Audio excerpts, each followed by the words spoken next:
Le cadeau pour mes 72 ans. Mon fils m'a traîné dans une maison de retraite. Tu ne es qu'un déchet humain sans valeur. A-t-il hurlé. Il a volé mon téléphone, mes cartes, ma vie. Il m'a laissé pourrir pendant 4 mois. Grosse erreur. Le directeur de la maison. Mon meilleur ami depuis 40 ans. Il a appelé mon avocat. Maintenant. 88 appels manqués de mon fils. Déchet humain. C'est ce que tu es, papa. Tu contamines ma vie par ta simple existence. Cette maison de retraite sera ta tombe. Telles furent les paroles de mon fils, Ethan, alors qu'il me traînait dans les couloirs froids de la résidence Les Pins le jour de mon 72e anniversaire. Je n'aurais jamais imaginé que la sortie spéciale qu'il avait promise se terminerait ainsi. Avant de continuer, abonnez-vous à la chaîne. Activez la cloche de notification car nous avons de nouvelles histoires chaque jour. Laissez votre like et dites-nous dans les commentaires depuis quelle ville vous nous regardez.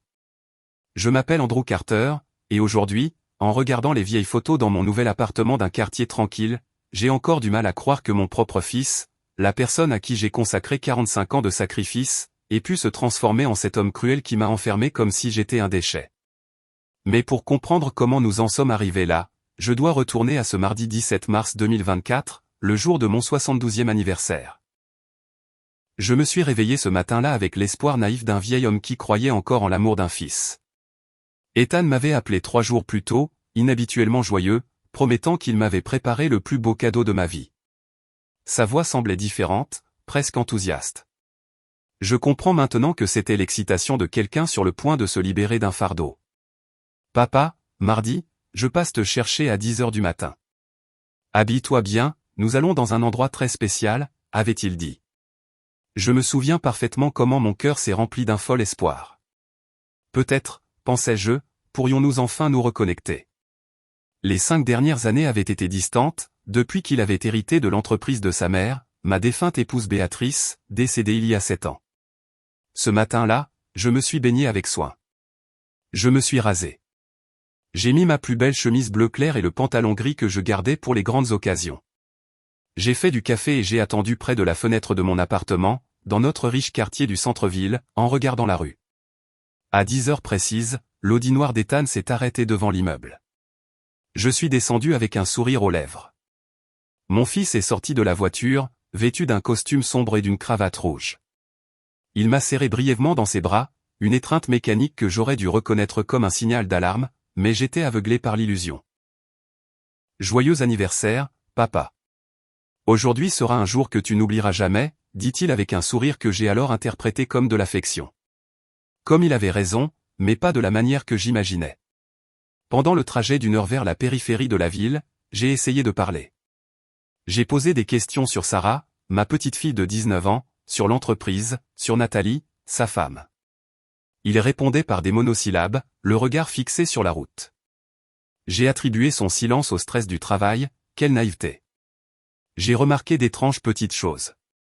Ethan vérifiait constamment sa montre, tambourinait impatiemment ses doigts sur le volant, et quand j'ai essayé d'allumer la radio, il m'a pratiquement tapé sur la main pour l'éteindre. Je préfère le silence, dit-il sèchement. J'ai dégluti, mal à l'aise, mais je me suis tu. Nous avons commencé à monter une route sinueuse dans les collines. Le paysage était magnifique. Des arbres de chaque côté, un ciel bleu clair, mais quelque chose dans mon estomac a commencé à se tordre. Nous avons passé un panneau indiquant « Résidence gériatrique Les Pins, 2 km ». J'ai pensé qu'Ethan faisait peut-être du bénévolat là-bas, qu'il m'emmenait voir l'endroit. Mon esprit cherchait encore des explications innocentes. Lorsque la voiture s'est arrêtée devant un bâtiment beige de 3 étages avec des barreaux blancs aux fenêtres, ma confusion a grandi. « Qu'est-ce qu'on fait ici, mon fils ?» ai-je demandé de la voix la plus douce possible. Il a coupé le moteur, a pris une profonde inspiration et, pour la première fois, il m'a regardé droit dans les yeux. Ce que j'ai vu dans ce regard m'a glacé le sang. Une froideur absolue, du mépris, presque du soulagement. « Papa, c'est ta nouvelle maison, » dit-il avec un calme terrifiant. Avant que je puisse comprendre ces mots, il est sorti de la voiture, a fait le tour du véhicule, a ouvert ma portière violemment et m'a saisi le bras avec force. « Allons-y. Ne rends pas ça plus difficile. » « Ethan, je ne comprends pas. Qu'est-ce que ça veut dire ? C'est une blague? Ma voix tremblait. Il n'a pas répondu. Il m'a juste traîné vers l'entrée. J'ai essayé de me libérer, mais à 72 ans, ma force n'était pas de taille. À la réception, une femme d'une cinquantaine d'années en uniforme blanc nous a accueillis avec une expression professionnelle même mal à l'aise. « Monsieur Carter » demanda-t-elle en regardant Ethan. Il a hoché la tête. « Oui, j'amène mon père, Andrew Carter, pour une admission permanente. » Tout est déjà réglé. Les mots « admission permanente » ont explosé dans mon cerveau comme un feu d'artifice d'horreur. « Ethan, qu'est-ce que tu racontes? Je ne suis pas malade. Je n'ai pas besoin d'être ici, ai-je crié en essayant de me dégager. La réceptionniste nous regardait avec malaise, clairement habituée à ces scènes. Mon fils m'a traîné dans un long couloir qui sentait le désinfectant et la nourriture d'institution. Je criais, exigeant des explications, le suppliant de m'écouter. Il est resté silencieux, la mâchoire serrée, jusqu'à ce que nous arrivions à une petite chambre avec un lit simple, un casier en métal et une fenêtre à barreaux donnant sur une cour intérieure grise. Il m'a poussé à l'intérieur. Puis, enfin, il a parlé, et ces mots sont gravés à jamais dans ma mémoire. « Écoute-moi bien, papa, car c'est la dernière chose que je te dirai jamais. Tu ne vaux plus rien maintenant. Tu es un déchet humain qui ne fait que contaminer ma vie par ton existence. Chaque fois que je te vois, chaque appel de toi, chaque visite obligatoire me rappelle tout ce que je pourrais avoir si tu n'existais pas. Cette maison de retraite est ta place. Ici, tu pourriras jusqu'à ce que la mort ait enfin pitié de moi et t'emporte. » Je suis resté paralysé, incapable de respirer. Mon propre fils, dont j'avais changé les couches, à qui j'avais appris à faire du vélo, pour qui j'avais travaillé 70 heures par semaine pendant des années pour payer ses études dans la meilleure école préparatoire privée de la ville, investissant 150 000 $, me regardait avec une haine que je n'avais jamais vue diriger contre moi. Avant que je puisse répondre, Ethan s'est avancé vers moi et a commencé à m'arracher mes affaires. Il a pris mon téléphone portable de la poche de mon pantalon. « Tu n'en auras pas besoin. » Il a pris mon portefeuille avec ma carte d'identité, mes cartes bancaires, les photos de Sarah que je portais toujours. Ça non plus. Il a même enlevé la montre que Béatrice m'avait offerte pour notre 30e anniversaire. « Ethan, s'il te plaît, mon fils, parlons. Quoi que j'ai fait pour te contrarier, je suis désolé. Nous pouvons arranger ça, ai-je supplié, des larmes commençant à couler sur mes joues. Il a ri, un rire cruel et creux, vide de toute humanité. Arranger ça? Il n'y a rien à arranger, vieil homme. Tu as juste cessé d'être utile. Au revoir, papa. Profite de ta tombe vivante. Il est sorti de la chambre et a verrouillé la porte de l'extérieur. Je suis resté là, au milieu de cette cellule froide, à écouter ses pas s'éloigner dans le couloir. Puis le bruit du moteur de sa voiture qui démarre et enfin le silence. Je me suis laissé tomber sur le lit. Mon cœur brisé en 1000 morceaux.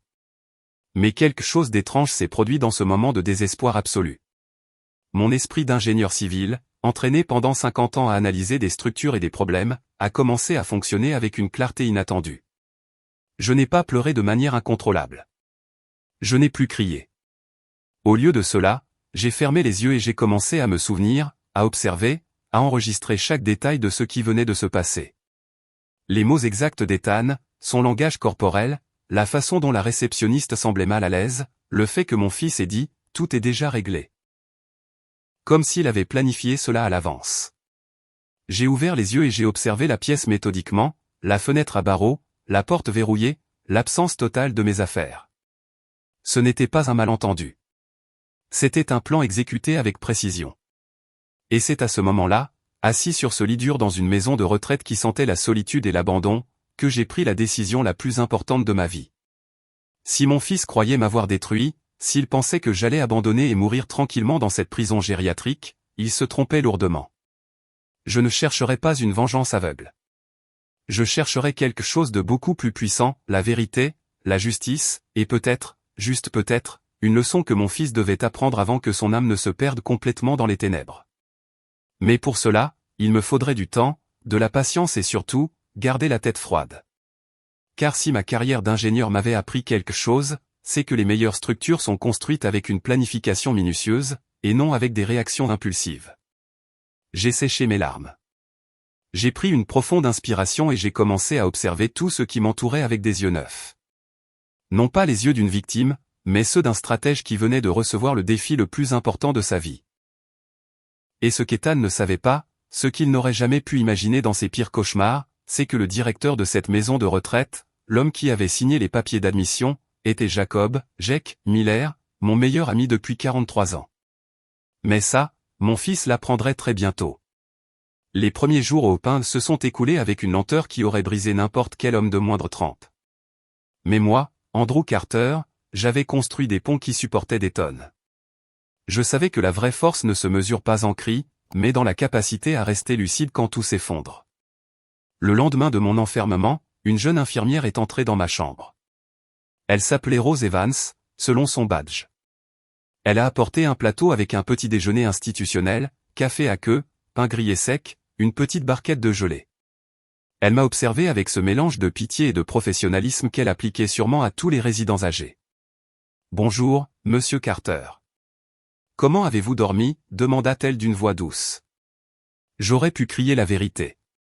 J'aurais pu lui dire que mon fils m'avait kidnappé contre mon gré, mais quelque chose en moi m'a averti d'être stratégique. « Bonjour, Rose », ai-je répondu avec un calme qui m'a surpris moi-même. « Je pourrais aller mieux, mais j'apprécie votre gentillesse. » Elle a cligné des yeux, ne s'attendant clairement pas à de la cohérence de la part de quelqu'un censé souffrir de démence sévère. Pendant ces 3 premières semaines, j'ai établi une routine méticuleuse. Chaque matin, je me levais à 6 heures, faisais des exercices légers dans ma chambre, me lavais soigneusement. Quand le personnel entrait, je discutais poliment avec eux, leur demandais des nouvelles de leur famille, me souvenais de leur nom. Je voulais que tout le monde voie que mon esprit fonctionnait parfaitement. Rose est devenue ma principale source d'information. Un après-midi, alors qu'elle m'apportait les médicaments que je faisais semblant de prendre mais que je cachais sous ma langue pour les recracher plus tard, je lui ai demandé nonchalamment, « Rose, mon fils vous a-t-il parlé quand il m'a amené ?» Elle a hésité, mal à l'aise. « Monsieur Carter, je ne devrais pas. »« S'il vous plaît, » ai-je insisté doucement. « Je veux juste comprendre ce qu'il vous a dit. » « J'ai le droit de savoir, ne pensez-vous pas ?» Elle a soupiré, regardant vers la porte pour s'assurer que personne n'écoutait. « Votre fils nous a expliqué que vous aviez demandé à venir ici volontairement. Il a dit que vous étiez devenu agressif dernièrement, que vous aviez des épisodes violents, que vous oubliez des choses importantes comme laisser la cuisinière allumée. Il nous a montré de supposés rapports médicaux indiquant un Alzheimer avancé. » Chaque mot était un mensonge soigneusement construit. J'ai senti la rage bouillir dans mes veines, mais j'ai gardé un visage serein. « Et qu'en pensez-vous, Rose ? Vous semble-t-il que je sois agressif ou dément ? » Elle m'a regardé droit dans les yeux pour la première fois. « Honnêtement, monsieur Carter, vous êtes le patient le plus lucide et le plus gentil que nous ayons dans cette aile. C'est pourquoi votre dossier me trouble tant. » J'ai souri tristement. « Merci pour votre honnêteté. Cela signifie plus que vous ne pouvez l'imaginer. » Pendant les longues nuits solitaires, mon esprit voyageait dans le passé, cherchant des réponses. Où avais-je échoué en tant que père ? Je me souvenais clairement du jour de la naissance d'Ethan, le 22 juin 1979. Béatrice était en sueur, épuisée après 14 heures de travail. Quand le médecin a placé ce minuscule bébé dans mes bras, j'ai pleuré de bonheur. « Tu seras un grand homme », lui ai-je murmuré. « Je te le promets. » J'ai tenu cette promesse avec un sacrifice absolu. J'ai travaillé de 6 heures du matin à 9 heures du soir, 6 jours par semaine. Chaque dollar que je gagnais en tant qu'ingénieur civil, je l'ai investi pour donner à Ethan la meilleure éducation dans la meilleure école préparatoire privée, qui coûtait $3 500 par mois, cours de piano, natation, anglais avancé, voyages éducatifs à Londres. Au total, j'ai investi $150 000 dans son éducation. Mais maintenant, en analysant avec une clarté douloureuse, je voyais les erreurs. Quand Béatrice est morte il y a 7 ans d'un cancer du pancréas, Ethan a hérité de son entreprise d'importation de textiles, évaluée à $1 demi-million. J'ai insisté pour qu'il la reprenne, pensant que cela lui donnerait de la stabilité. Au lieu de cela, cela lui a donné un pouvoir qu'il ne savait pas gérer. Les changements ont été progressifs. D'abord, les visites sont devenues moins fréquentes. Ensuite, les conversations sont devenues transactionnelles. « Papa, j'ai besoin que tu signes ces papiers. »« Papa, prête-moi 40 000 $ pour développer l'entreprise. J'ai toujours accepté, aveuglé par l'amour paternel. Il y a 5 ans, quand Ethan a eu 40 ans, j'ai remarqué qu'il était différent, plus arrogant, matérialiste, obsédé par les apparences. Il conduisait des voitures allemandes chères, portait des costumes italiens, dînait dans des restaurants où un repas coûtait 200 $. Quand je lui ai demandé si tout allait bien financièrement, il a répondu avec irritation. « Je vais parfaitement bien, papa. Arrête de me traiter comme un enfant. » Le signe le plus clair est venu il y a 2 ans. Sarah, ma petite fille, est venue me voir en pleurant. « Papi, maman et papa se disputent tout le temps à propos d'argent. Papa dit, il dit que tu es un fardeau. Que quand tu ne seras plus là, il pourra vendre tes propriétés et vivre confortablement. » Je l'ai consolé, pensant que c'était des mots prononcés dans un moment de stress. Quelle naïveté. Maintenant, enfermé dans cette chambre froide, les pièces du puzzle s'emboîtaient avec une clarté brutale. Ethan ne m'avait pas admis par souci médical. Il m'avait admis parce que je suis un obstacle entre lui et mon patrimoine. Les 3 propriétés commerciales dans un quartier de premier choix du centre-ville, que j'ai acheté avec des décennies de travail, évaluées à 800 000 $, les 300 000 $ d'investissement, les comptes en banque avec les économies que j'ai accumulées en vivant modestement. Un après-midi, le 10e jour de mon enfermement, j'ai eu une conversation révélatrice avec Linda, une autre infirmière d'une 60aine d'années. Elle nettoyait ma chambre pendant que je regardais par la fenêtre à barreaux. « Monsieur Carter, » dit soudain Linda. « Je travaille dans des maisons de retraite depuis 32 ans. J'ai tout vu. Et laissez-moi vous dire quelque chose. Vous n'avez pas votre place ici. Votre regard est trop clair. Vos mouvements trop assurés. Que se passe-t-il vraiment ? » Je me suis tourné vers elle, évaluant si je pouvais lui faire confiance. J'ai décidé de prendre le risque. Linda, mon fils m'a amené ici contre mon gré. Il m'a tout pris. Téléphone, documents, argent. Il a dit au personnel que j'étais dément, mais comme vous pouvez le voir, ce n'est pas le cas. Elle a hoché la tête lentement. Je m'en doutais. Avez-vous de la famille qui peut vous aider ? Des amis ? J'ai une petite fille, Sarah. Mais Ethan lui a probablement dit que je voyageais ou quelque chose comme ça. Elle étudie à l'université. Elle n'a aucun moyen de savoir où je suis. Je fis une pause. Et j'ai des amis, oui, mais sans téléphone, sans aucun moyen de contacter l'extérieur. Linda m'interrompit à voix basse. Le directeur de cette maison, Monsieur Miller, est un homme juste. Il fait des rondes de nuit personnelles, vérifiant que tout est en ordre. Peut-être que si vous lui parlez. Mon cœur a fait un bond. Jacob Miller. Comment n'y avais-je pas pensé avant ? Quand Rose a mentionné les pains le premier jour, le nom m'a semblé familier, mais mon cerveau était trop traumatisé pour faire le lien. Maintenant, je me souvenais. Jake m'avait dit il y a des années qu'il gérait une résidence gériatrique à la périphérie de la ville. Linda, dis-je avec urgence. Le prénom de Monsieur Miller est-il Jacob ? Elle a hoché la tête. Oui, Jacob Miller. Vous le connaissez ? Un petit sourire, le premier depuis des jours, est apparu sur mon visage. Linda, Jake et moi avons construit le bâtiment municipal d'Austin ensemble en 1982. Nous sommes amis depuis 43 ans. Les yeux de Linda se sont illuminés. Alors il y a de l'espoir, Monsieur Carter. Monsieur Miller passe dans les chambres vers 23 heures. Je serai de garde. Quand il viendra, je vous ferai un signe. Cette nuit-là, j'ai attendu éveillé, mon cœur battant la chamade. À 23h15, j'ai entendu des pas dans le couloir. La porte s'est ouverte doucement. Un homme de grande taille est entré, 68 ans, cheveux gris parfaitement coiffés, lunettes à monture métallique. Il portait une blouse blanche de directeur médical et tenait un presse-papier. Nos regards se sont croisés. J'ai vu ses yeux s'écarquiller de choc absolu, l'incrédulité se transformant en reconnaissance. « Andrew » murmura-t-il, sa voix se brisant. « Salut, vieil ami » ai-je répondu avec un calme que je ne ressentais pas, je suppose que nous avons beaucoup de choses à nous dire. Jake ferma soigneusement la porte derrière lui, s'assurant que personne d'autre n'était dans le couloir. Son visage était passé du choc initial à un mélange d'indignation et de confusion absolue. Il s'approcha de mon lit à pas rapides, laissant le presse-papier sur la table de nuit en métal. « Andrew, pour l'amour de Dieu, qu'est-ce que tu fiches ici » murmura-t-il intensément. « J'ai examiné ton dossier il y a 2 heures quand Linda m'a alerté que quelque chose d'étrange se passait avec le patient de la chambre 214. Quand j'ai vu ton nom complet sur les documents, j'ai cru à une erreur, une coïncidence. Andrew Carter ne peut pas être admis dans ma maison de retraite en tant que patient atteint de démence avancée. Je t'ai vu il y a 6 mois à l'anniversaire de la construction de la mairie d'Austin, et tu allais parfaitement bien. » Je me suis redressé dans le lit, lui faisant signe de prendre la seule chaise disponible. « Assieds-toi, Jake.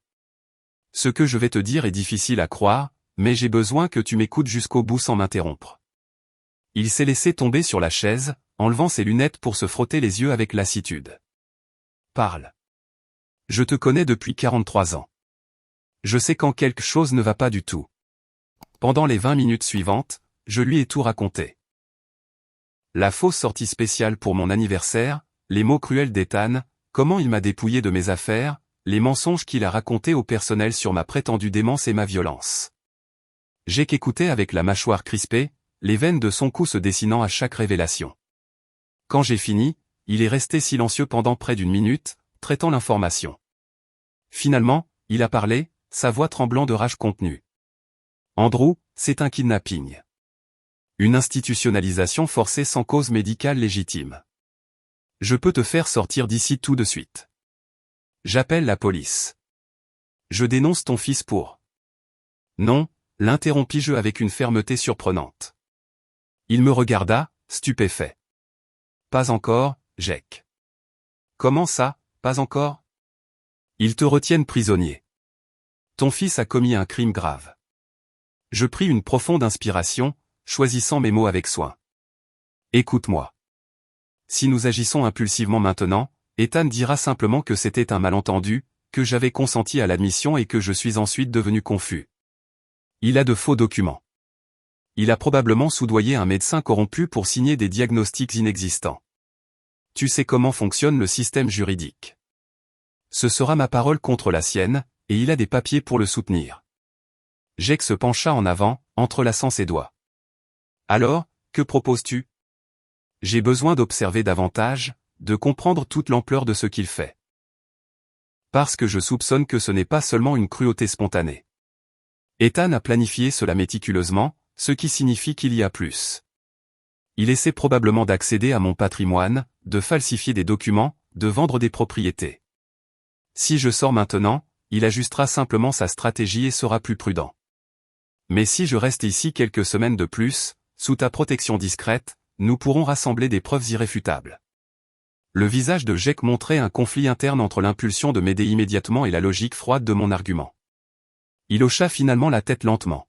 « Tu as raison. C'est ce qu'un ingénieur ferait. Analyser toute la structure avant d'intervenir. Mais Andrew, je ne te laisserai pas dans cette chambre misérable un jour de plus. » Il se leva avec détermination.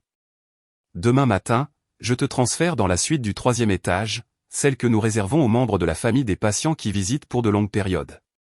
Elle a une salle de bain privée, une télévision, un téléphone interne. Officiellement, tu seras toujours un patient, mais en réalité, tu seras mon invité protégé. De quel patrimoine ton fils essaie-t-il de s'emparer ? » Je me suis adossé au mur froid. 3 propriétés commerciales dans des emplacements de premier choix, évaluées ensemble à 800 000 $. Des investissements en obligations et en actions pour environ 300 000 $. Des comptes d'épargne à la Bank of America avec environ 220 000 $ accumulés sur 40 ans de travail. Total, 1 320 000 $, plus ou moins. Jake siffla à voix basse. Un motif puissant pour enfermer un père. A-t-il accès à quoi que ce soit actuellement ? Pas directement, mais s'il parvient à me faire déclarer mentalement incompétent en utilisant ces faux documents que tu as mentionnés, il pourrait demander la tutelle légale et prendre le contrôle de tout. C'est pourquoi il est crucial qu'il ne sache pas que toi et moi nous connaissons. Tant qu'il me croit complètement isolé, vulnérable et sans ressources, il se sentira en sécurité pour agir, et chaque action qu'il entreprendra sera une preuve. Jake se dirigea vers la fenêtre, regardant la cour sombre. Tu as mentionné que tu avais des documents importants. Où sont-ils ? J'ai souri pour la première fois avec une ruse authentique. Dans la double doublure de mon portefeuille. Ethan l'a pris, oui, mais il a toujours été négligent avec les détails. Il l'a probablement jeté dans un tiroir de bureau sans le vérifier à fond. Si nous parvenons à le récupérer, nous y trouverons des photocopies réduites des titres de propriété, les codes d'accès à mon coffre-fort à la succursale de la Bank of America sur Main Street, et le numéro de téléphone direct d'Evan Shaw. Evan Shaw, l'avocat d'affaires? Le même. Mon avocat personnel depuis 22 ans.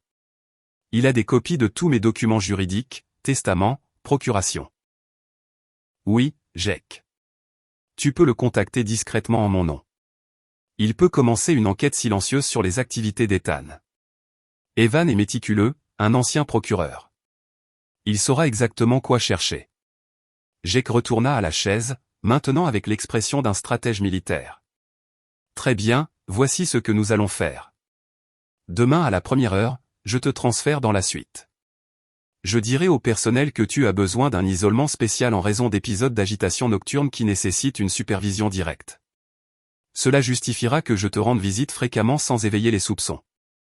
Je te fournirai un téléphone portable de base que seul toi et moi connaîtrons. De là, tu pourras contacter Evan. Parfait. Mais il y a quelque chose de plus important, Jake. J'ai besoin que tu documentes tout sur mon admission. L'absence d'une évaluation médicale préalable légitime, les déclarations qu'Ethan a faites au personnel, toute irrégularité dans les documents. Si cela va un jour au tribunal, nous aurons besoin de preuves institutionnelles que c'était une fraude dès le début. Il hocha vigoureusement la tête. J'ai un accès complet au dossier. Je peux faire des copies de tout sans que personne ne s'en aperçoive. De plus, j'installerai une petite caméra de sécurité dans ta nouvelle chambre, officiellement pour la surveillance médicale. En réalité, elle enregistrera tout ce dont nous aurons besoin. Nous sommes restés silencieux un moment, mesurant l'ampleur de ce que nous planifions. Finalement, Jake a parlé, sa voix chargée d'émotion. Andrew, quand nous avons travaillé ensemble à Austin, en construisant ce bâtiment municipal en 1982, nous étions jeunes. Tu avais 30 ans, j'en avais 26. Nous avons passé 18 mois à mélanger du béton sous un soleil de plomb, à souder des poutres à 4 mètres de haut, à dormir dans des baraquements partagés. Nous avons partagé des bouteilles de vin bon marché, des histoires sur nos femmes, des rêves pour l'avenir. Tu m'as appris que le fondement de toute structure solide est l'intégrité. Je n'ai jamais oublié cette leçon. J'ai senti une boule dans ma gorge. Et tu m'as appris que la véritable amitié se teste non pas dans les moments de célébration, mais dans les moments de crise. Jake tendit la main. Je la serrai fermement. Tu t'en sortiras, mon frère. Pas seulement libre, mais victorieux. Ton fils apprendra qu'il a complètement sous-estimé l'homme qu'il a essayé d'enterrer vivant. Je ne cherche pas une vengeance destructrice, Jake. Je cherche une justice éducative. Je veux qu'Ethan comprenne les conséquences de la trahison de la confiance, de la valorisation de l'argent au détriment de l'humanité.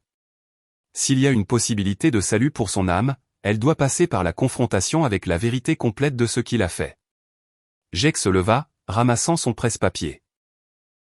Alors nous l'aiderons à trouver cette vérité, même si ça lui fait mal. Repose-toi maintenant, Andrew. Demain, ta vraie libération commence, même si Ethan ne le sait pas encore. Quand la porte s'est refermée derrière mon ami, je me suis allongé sur le lit, ressentant quelque chose qui ressemblait à de l'espoir pour la première fois depuis mon enlèvement. Je n'étais pas seul. Je n'étais pas impuissant. Et surtout, j'avais le temps de construire une réponse aussi solide et inébranlable que les ponts que j'ai conçus pendant un demi-siècle. Ethan pensait m'avoir vaincu en un seul coup. Mais les vrais échecs se jouent en plusieurs coups, avec une patience stratégique, et je venais de déplacer ma première pièce importante. Le lendemain matin marqua le début de ma transformation de victime à stratège. Jake tint parole avec une efficacité militaire. À 7 heures du matin, 2 aides-soignants entrèrent dans ma chambre avec un fauteuil roulant, expliquant au personnel de service que le directeur avait ordonné mon transfert à la suite 312 pour des besoins de supervision spécialisée. La nouvelle chambre était un autre monde comparé à la cellule où Ethan m'avait enfermé.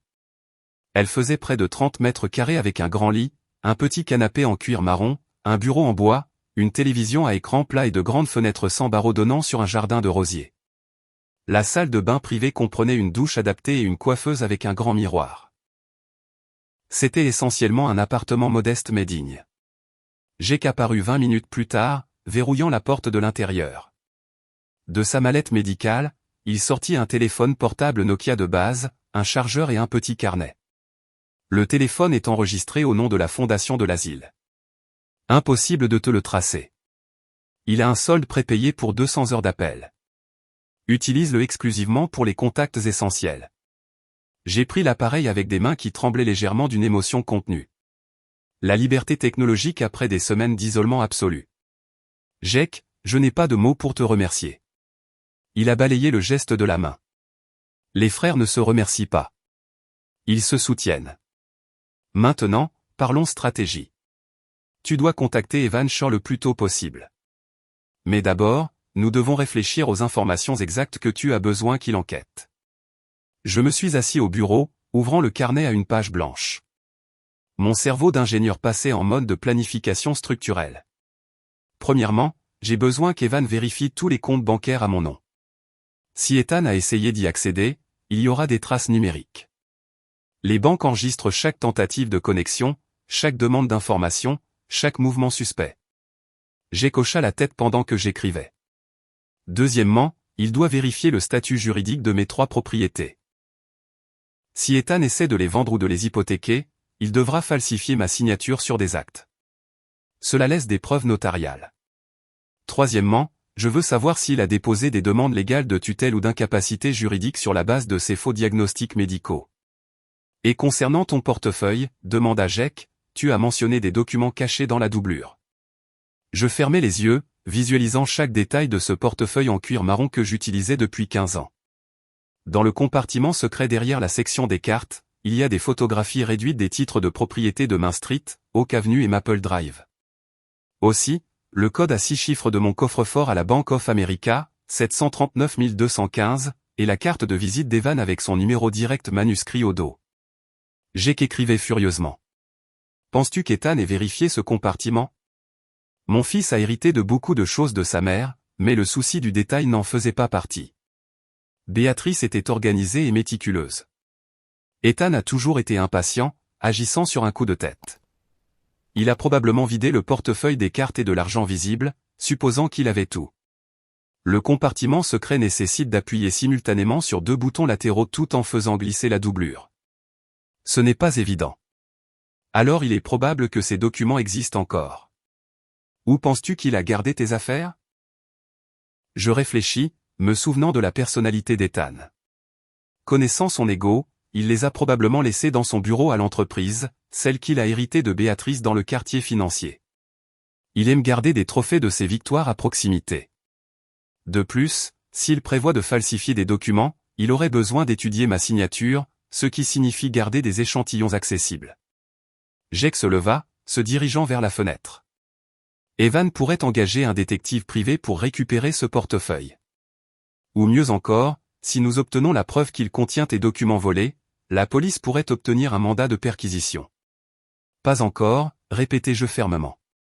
Chaque action prématurée alertera Ethan qu'il y a une résistance. J'ai besoin qu'il se sente absolument en sécurité, invincible, pour qu'il commette des erreurs de plus en plus grosses.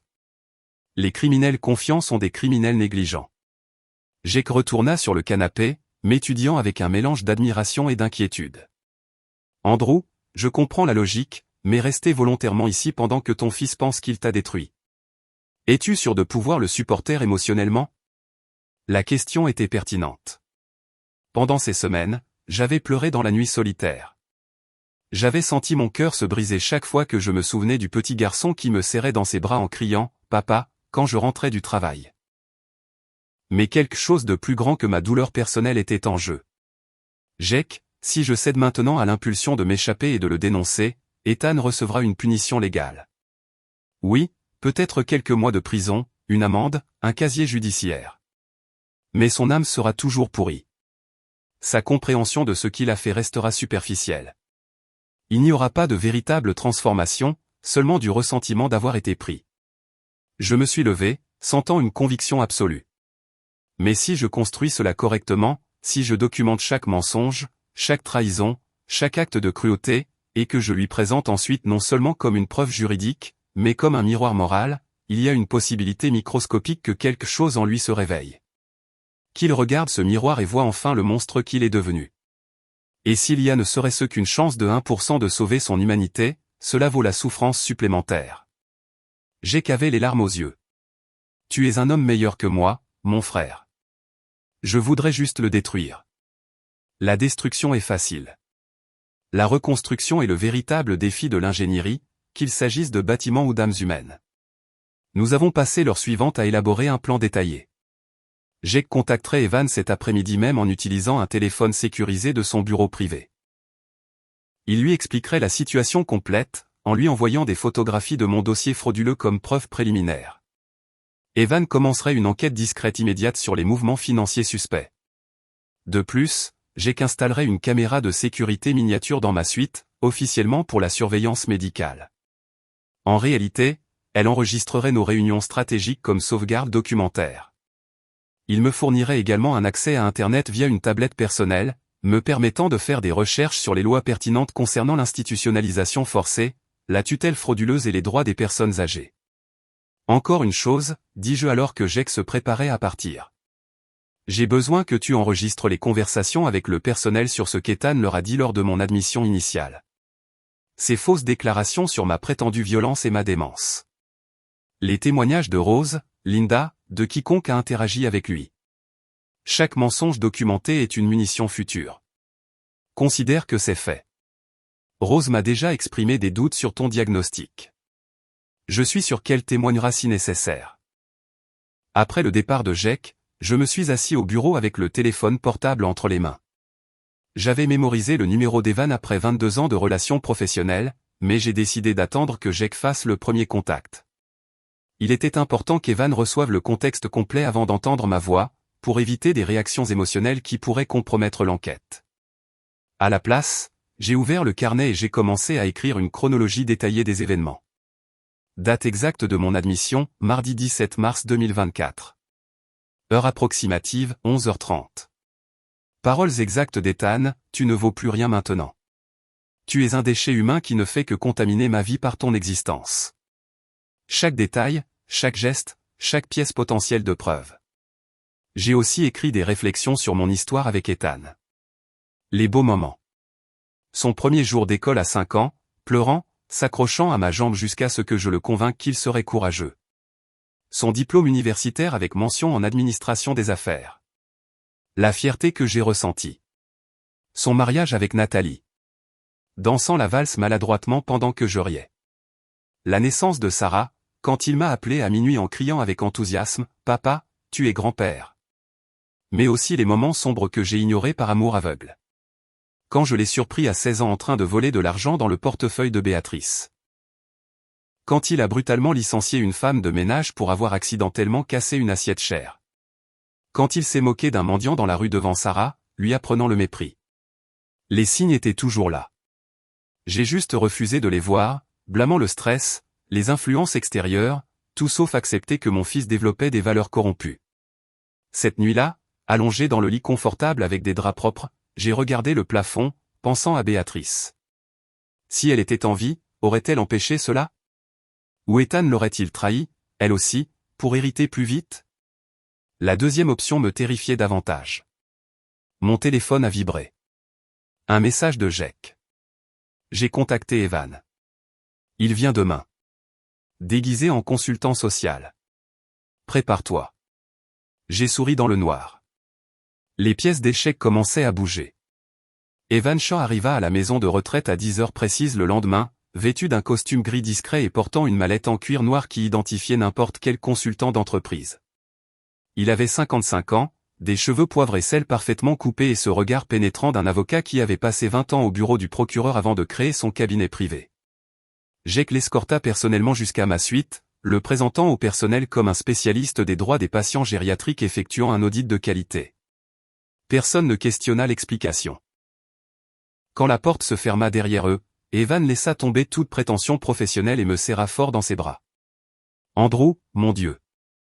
Quand Jake m'a raconté au téléphone hier, je suis resté éveillé toute la nuit. Je n'arrivais pas à croire qu'Ethan soit capable de quelque chose comme ça. Sa voix se brisa légèrement. Il prit une profonde inspiration, retrouvant son sang-froid. Assieds-toi. J'ai beaucoup de choses à te rapporter, et rien n'est bon. Nous nous sommes installés tous les trois autour du bureau. Evan ouvrit sa mallette, en extrayant un épais dossier avec des documents marqués d'onglets colorés. Son organisation méticuleuse était légendaire parmi ses clients. Commençons par les comptes bancaires, dit-il en ouvrant la section bleue. Votre fils a tenté d'accéder à vos 3 comptes principaux à la Bank of America en utilisant des procurations qu'il a fabriquées lui-même. Il a falsifié votre signature sur des documents notariés, affirmant que vous lui aviez accordé un plein pouvoir légal sur vos finances en raison d'un déclin cognitif progressif. Heureusement, le directeur de votre agence, Vincent Ortega, vous connaît personnellement depuis 18 ans. Il a trouvé les signatures suspectes et a temporairement bloqué l'accès, demandant une vérification supplémentaire. J'ai ressenti un soulagement mêlé d'horreur. Vincent m'a sauvé sans le savoir. Ethan sait-il qu'il a été bloqué? Oui. Selon Vincent, votre fils a fait une scène furieuse à l'agence il y a 10 jours, criant que c'était une urgence familiale, qu'il avait besoin des fonds pour votre traitement médical urgent. Vincent a tenu bon, expliquant que le protocole bancaire exige une confirmation personnelle du titulaire du compte en cas de changement aussi important. Ethan a menacé de le poursuivre en justice. J'ai qu'intervint, sa voix empreinte de mépris. Donc, il essaie activement de voler depuis plus de 2 semaines. Ce n'était pas une impulsion momentanée. C'est une campagne planifiée.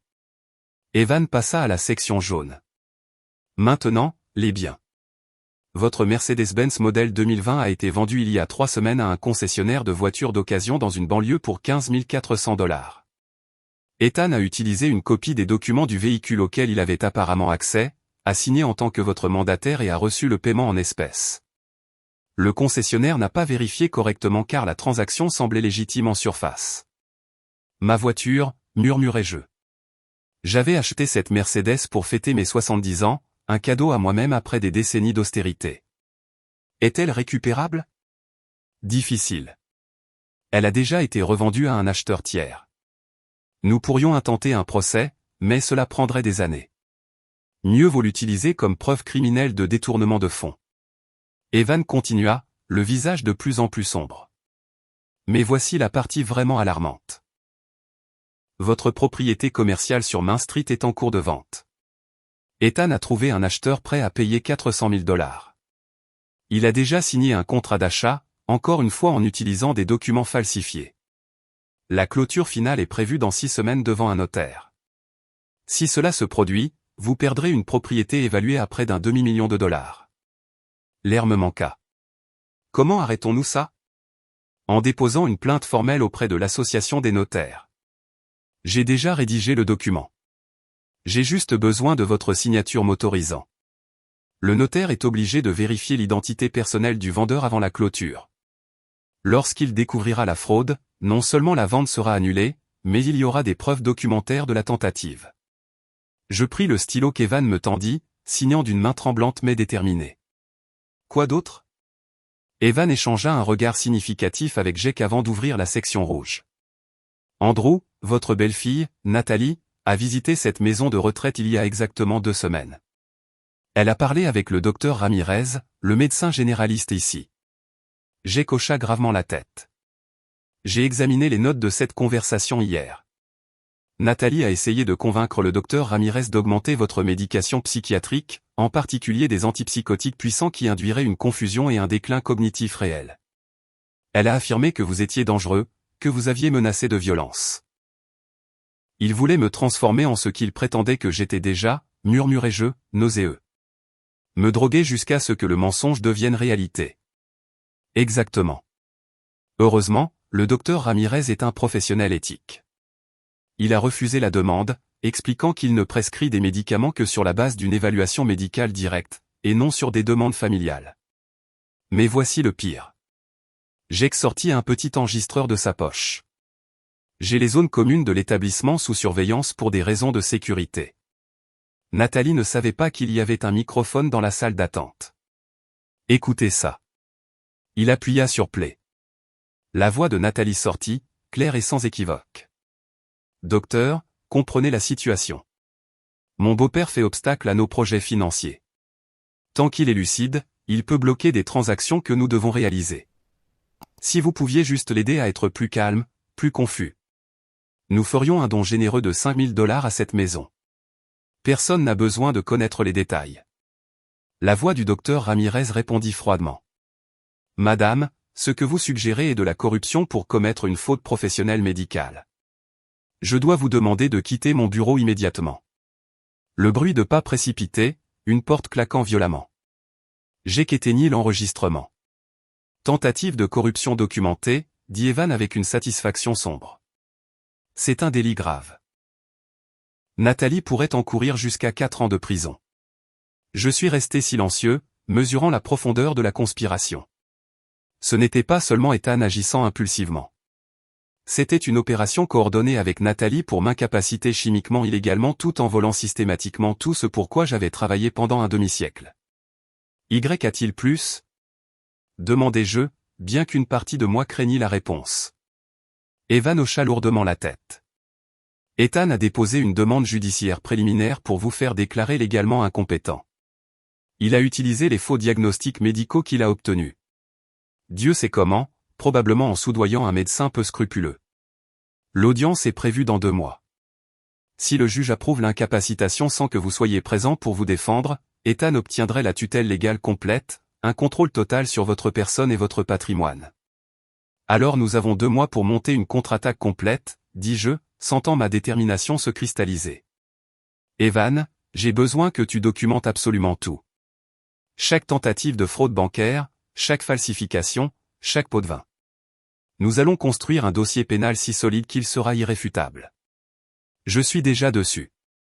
Mais Andrew? Evan me regarda directement. Pourquoi ne pas sortir maintenant? Nous avons suffisamment de preuves pour arrêter Ethan et Nathalie aujourd'hui. Pourquoi attendre? Je me suis levé, me dirigeant vers la fenêtre qui donnait sur le jardin. Un vieil homme se promenait lentement parmi les rosiers, poussé dans un fauteuil roulant par une jeune infirmière. J'ai pensé à tous les parents âgés trahis par des enfants avides, réduits à des objets, à des obstacles monétaires. Parce que je veux qu'Ethan aille jusqu'au bout, ai-je répondu sans me retourner.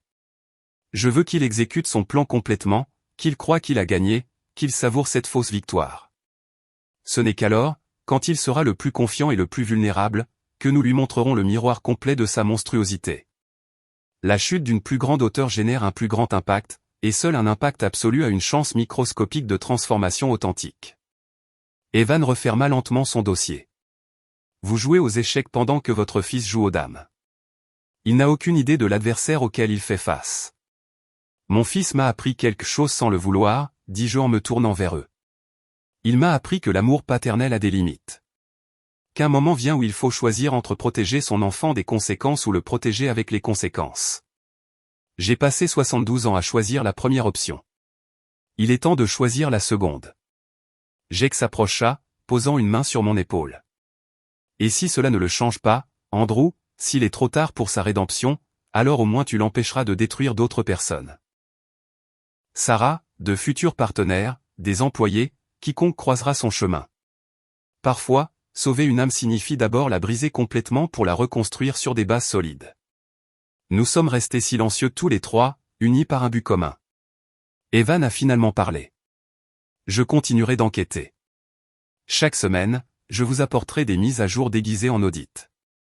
Nous documenterons tout jusqu'au dernier détail. Après leur départ, je me suis assis pour écrire une longue lettre à Sarah. Elle méritait de savoir la vérité, éventuellement, mais pas encore. D'abord, je devais achever cette architecture de justice éducative. Brique par brique, preuve par preuve. Mon téléphone a vibré. Un message de Jake. Rose rapporte qu'Ethan n'a pas appelé une seule fois pour demander de tes nouvelles.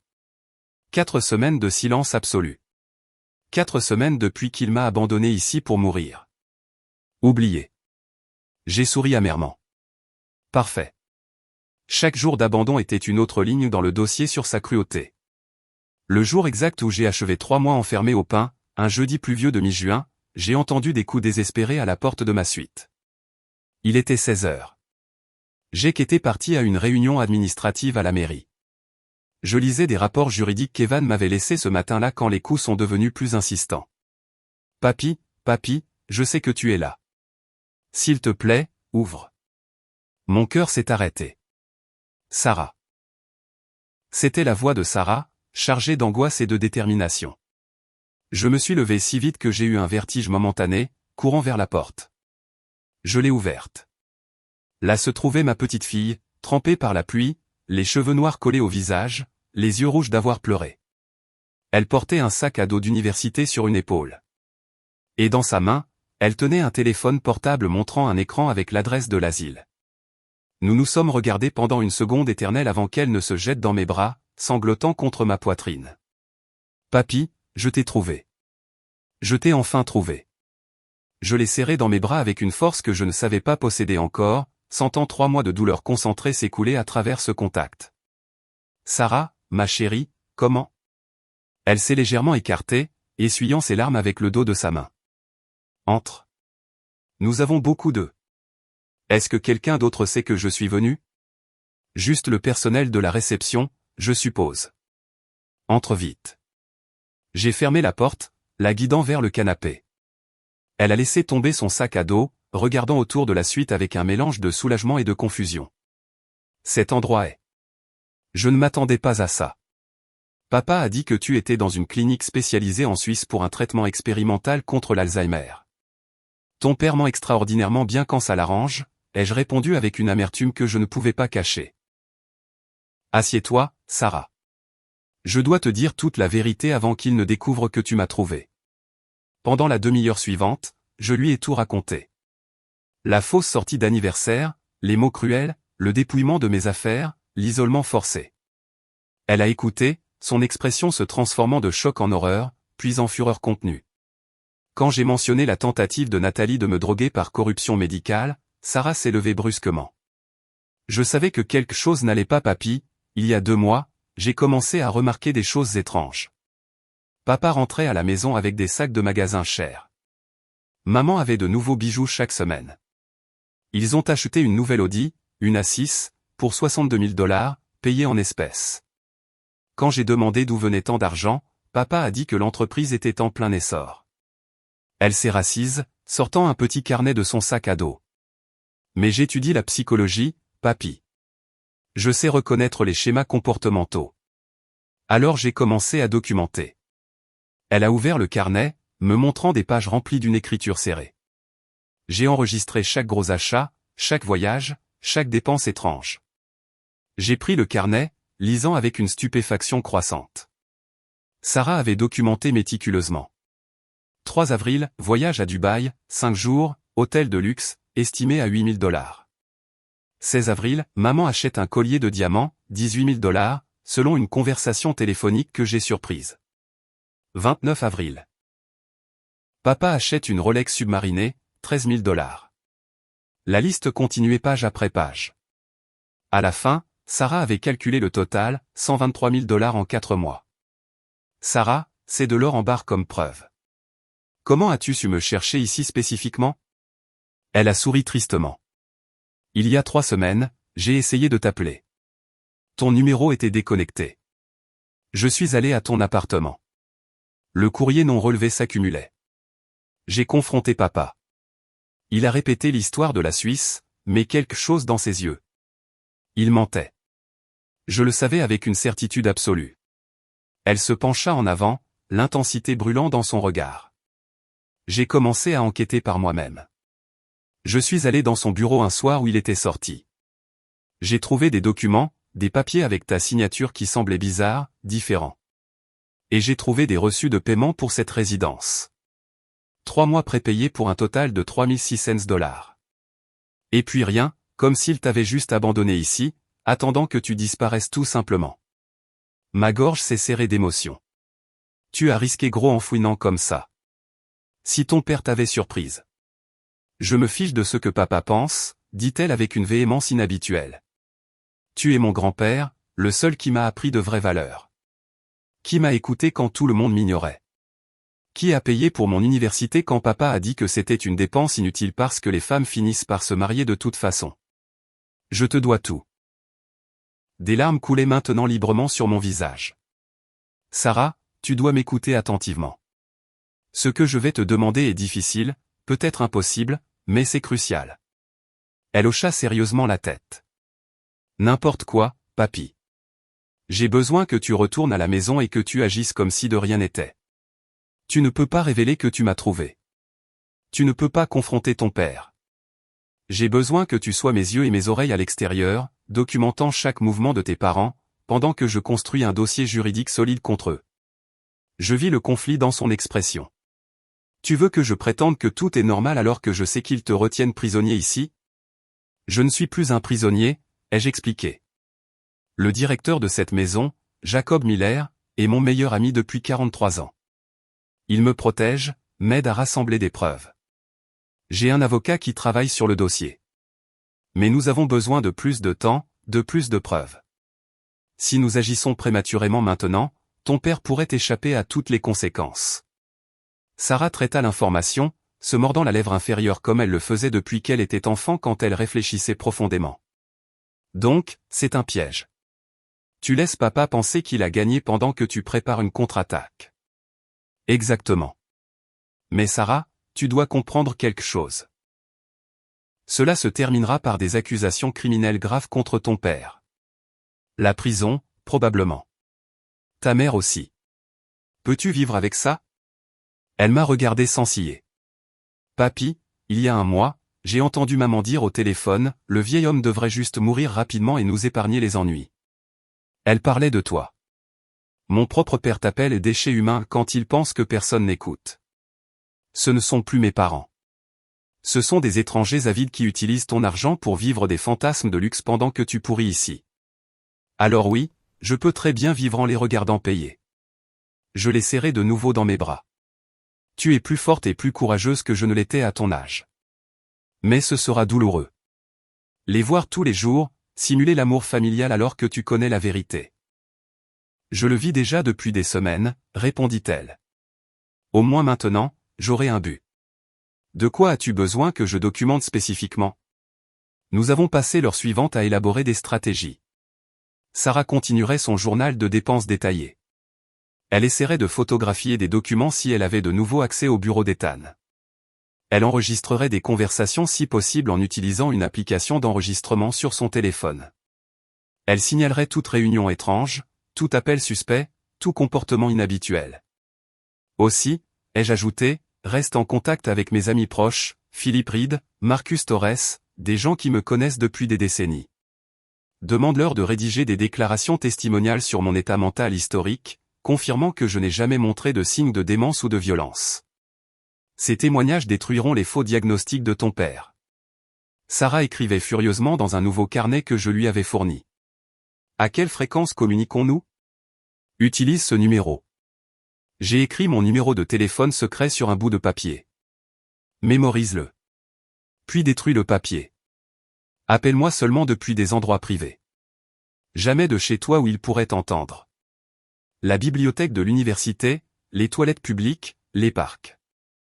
Varie les lieux. Elle a mémorisé le numéro, répétant les chiffres jusqu'à ce qu'elle les maîtrise, puis a déchiré le papier en minuscules morceaux et les a jetés dans les toilettes. Quand elle est revenue, son expression était celle d'un soldat acceptant une mission dangereuse. Une dernière chose, papy. Qu'est-ce qui m'arrive à la fin de tout ça? Quand papa et maman seront arrêtés, où est-ce que je me retrouve? J'ai pris ses mains dans les miennes. Sarah, tu es innocente. Tu es aussi une victime de leurs mensonges. Quoi qu'il arrive, je te protégerai. J'ai des ressources, des propriétés, des investissements que ton père n'a pas pu toucher. Ton éducation est assurée. Ton avenir est assuré. Tu ne seras jamais seul. Elle a pleuré en silence, serrant mes mains. Merci, papy. Pour tout. Pour ne pas avoir abandonné. Nous, les Carter, nous n'abandonnons pas, ai-je répondu avec un petit sourire. Ta grand-mère Béatrice me l'a appris, et maintenant tu me le rappelles. Sarah est restée une demi-heure de plus avant que la pluie ne se calme. Quand elle s'est finalement préparée à partir, elle m'a serré dans ses bras une dernière fois.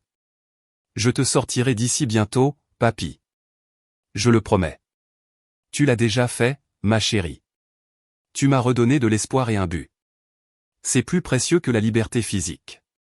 Je l'ai regardé s'éloigner dans le couloir, sac à dos sur l'épaule, la tête haute. En elle, j'ai vu l'avenir, la rédemption, la preuve que tout n'était pas perdu. Si ma lignée avait produit un monstre comme Ethan, elle avait aussi produit un ange comme Sarah. Cette nuit-là, allongé dans le noir, j'ai réfléchi à l'étrange équilibre de l'univers. J'avais perdu un fils, mais j'avais gagné une petite fille guerrière. Et peut-être, juste peut-être, à la fin de cette route douloureuse, je récupérerai aussi une partie de ce fils. Ou du moins, je sauverai son âme de la damnation totale.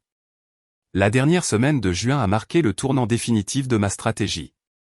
3 mois exactement depuis mon admission forcée, et chaque pièce du puzzle s'est finalement assemblée avec la précision d'une montre suisse.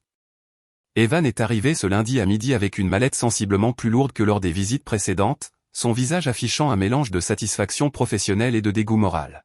« Andrew, nous avons tout », annonça-t-il en laissant tomber la mallette sur mon bureau avec un bruit sourd.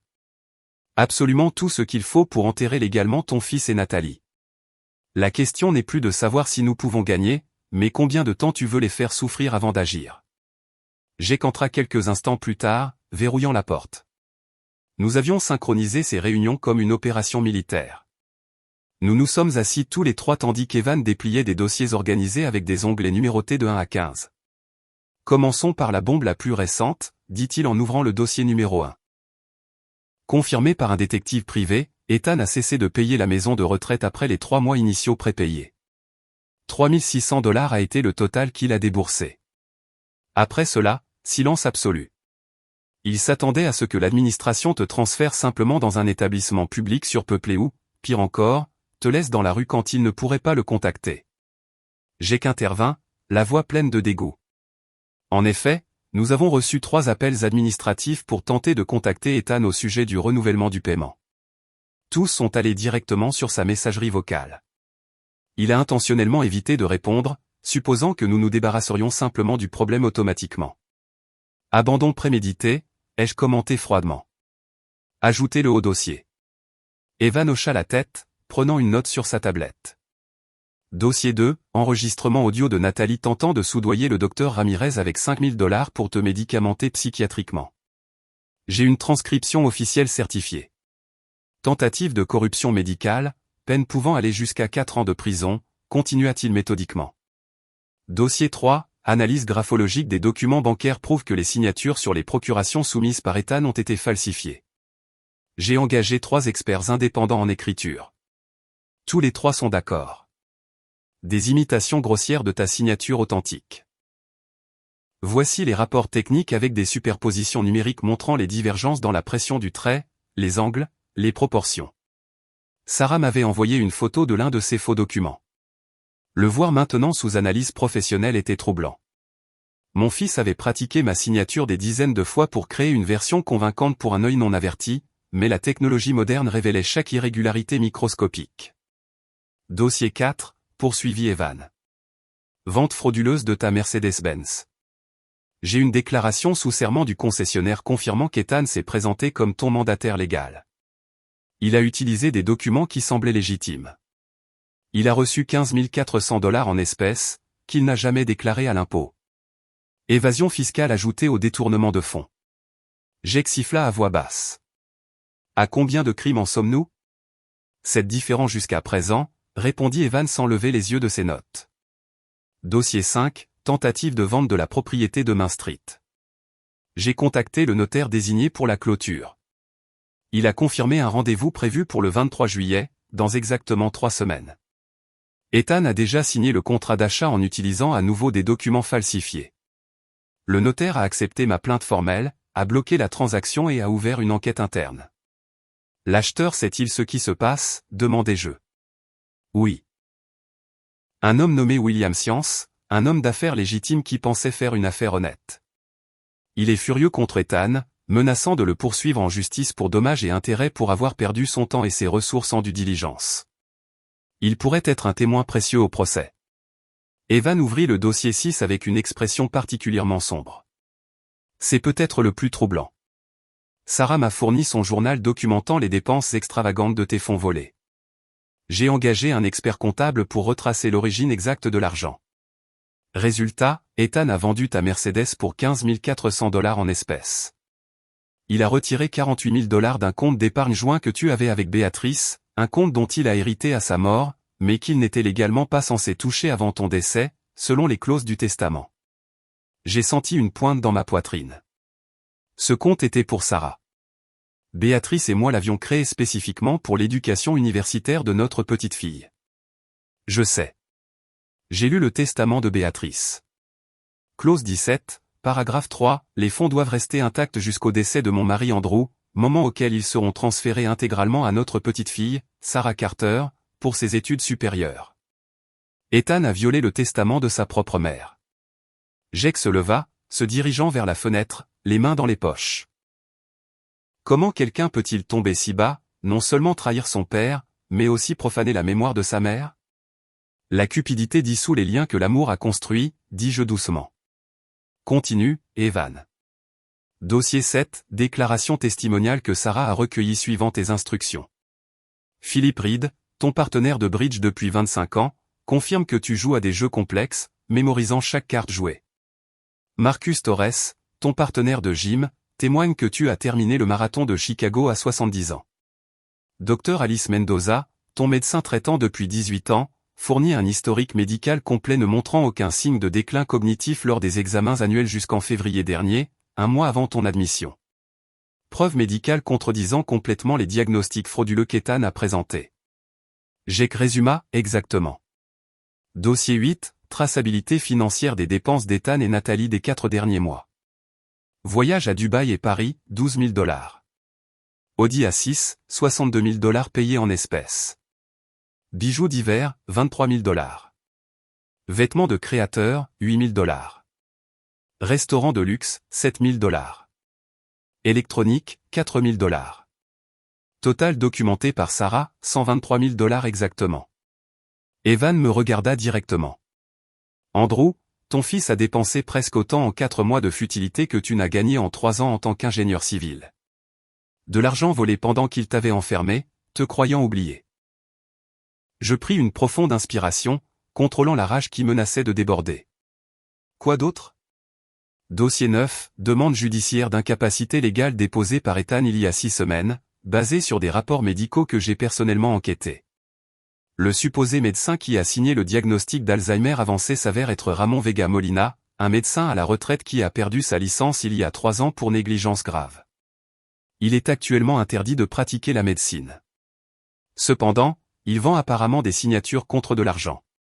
Combien Ethan l'a-t-il payé, demanda Jake. Selon les relevés bancaires que j'ai obtenus via une ordonnance du tribunal préliminaire, 2 500 $ transférés sur le compte de Vega Molina le 8 mars, 9 jours avant ton admission. Paiement pour un faux diagnostic, documenté électroniquement. Les dossiers continuaient.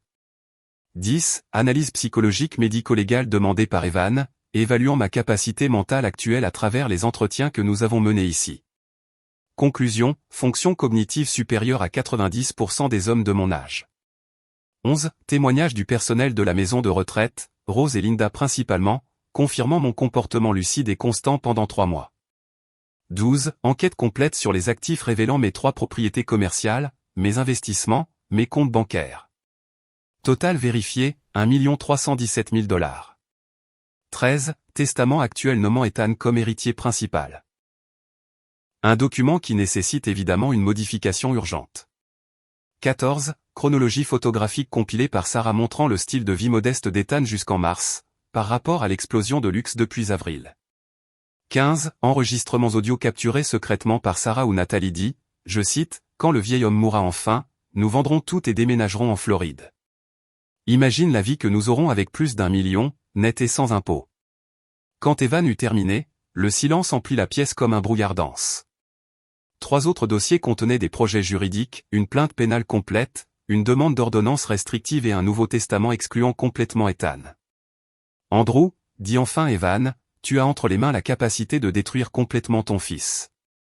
Une poursuite pénale entraînerait un minimum de 5 ans de prison, en additionnant tous les crimes. Il perdra son entreprise, sa réputation, sa famille, tout. Es-tu absolument sûr de vouloir continuer? Je fermai les yeux, visualisant le petit garçon qu'Ethan avait été. 5 ans, pleurant après être tombé de vélo, moi bandant ses genoux et raflé tout en promettant, papa te protégera toujours. Mais ce garçon est mort il y a longtemps, remplacé par un homme qui m'a appelé déchet humain.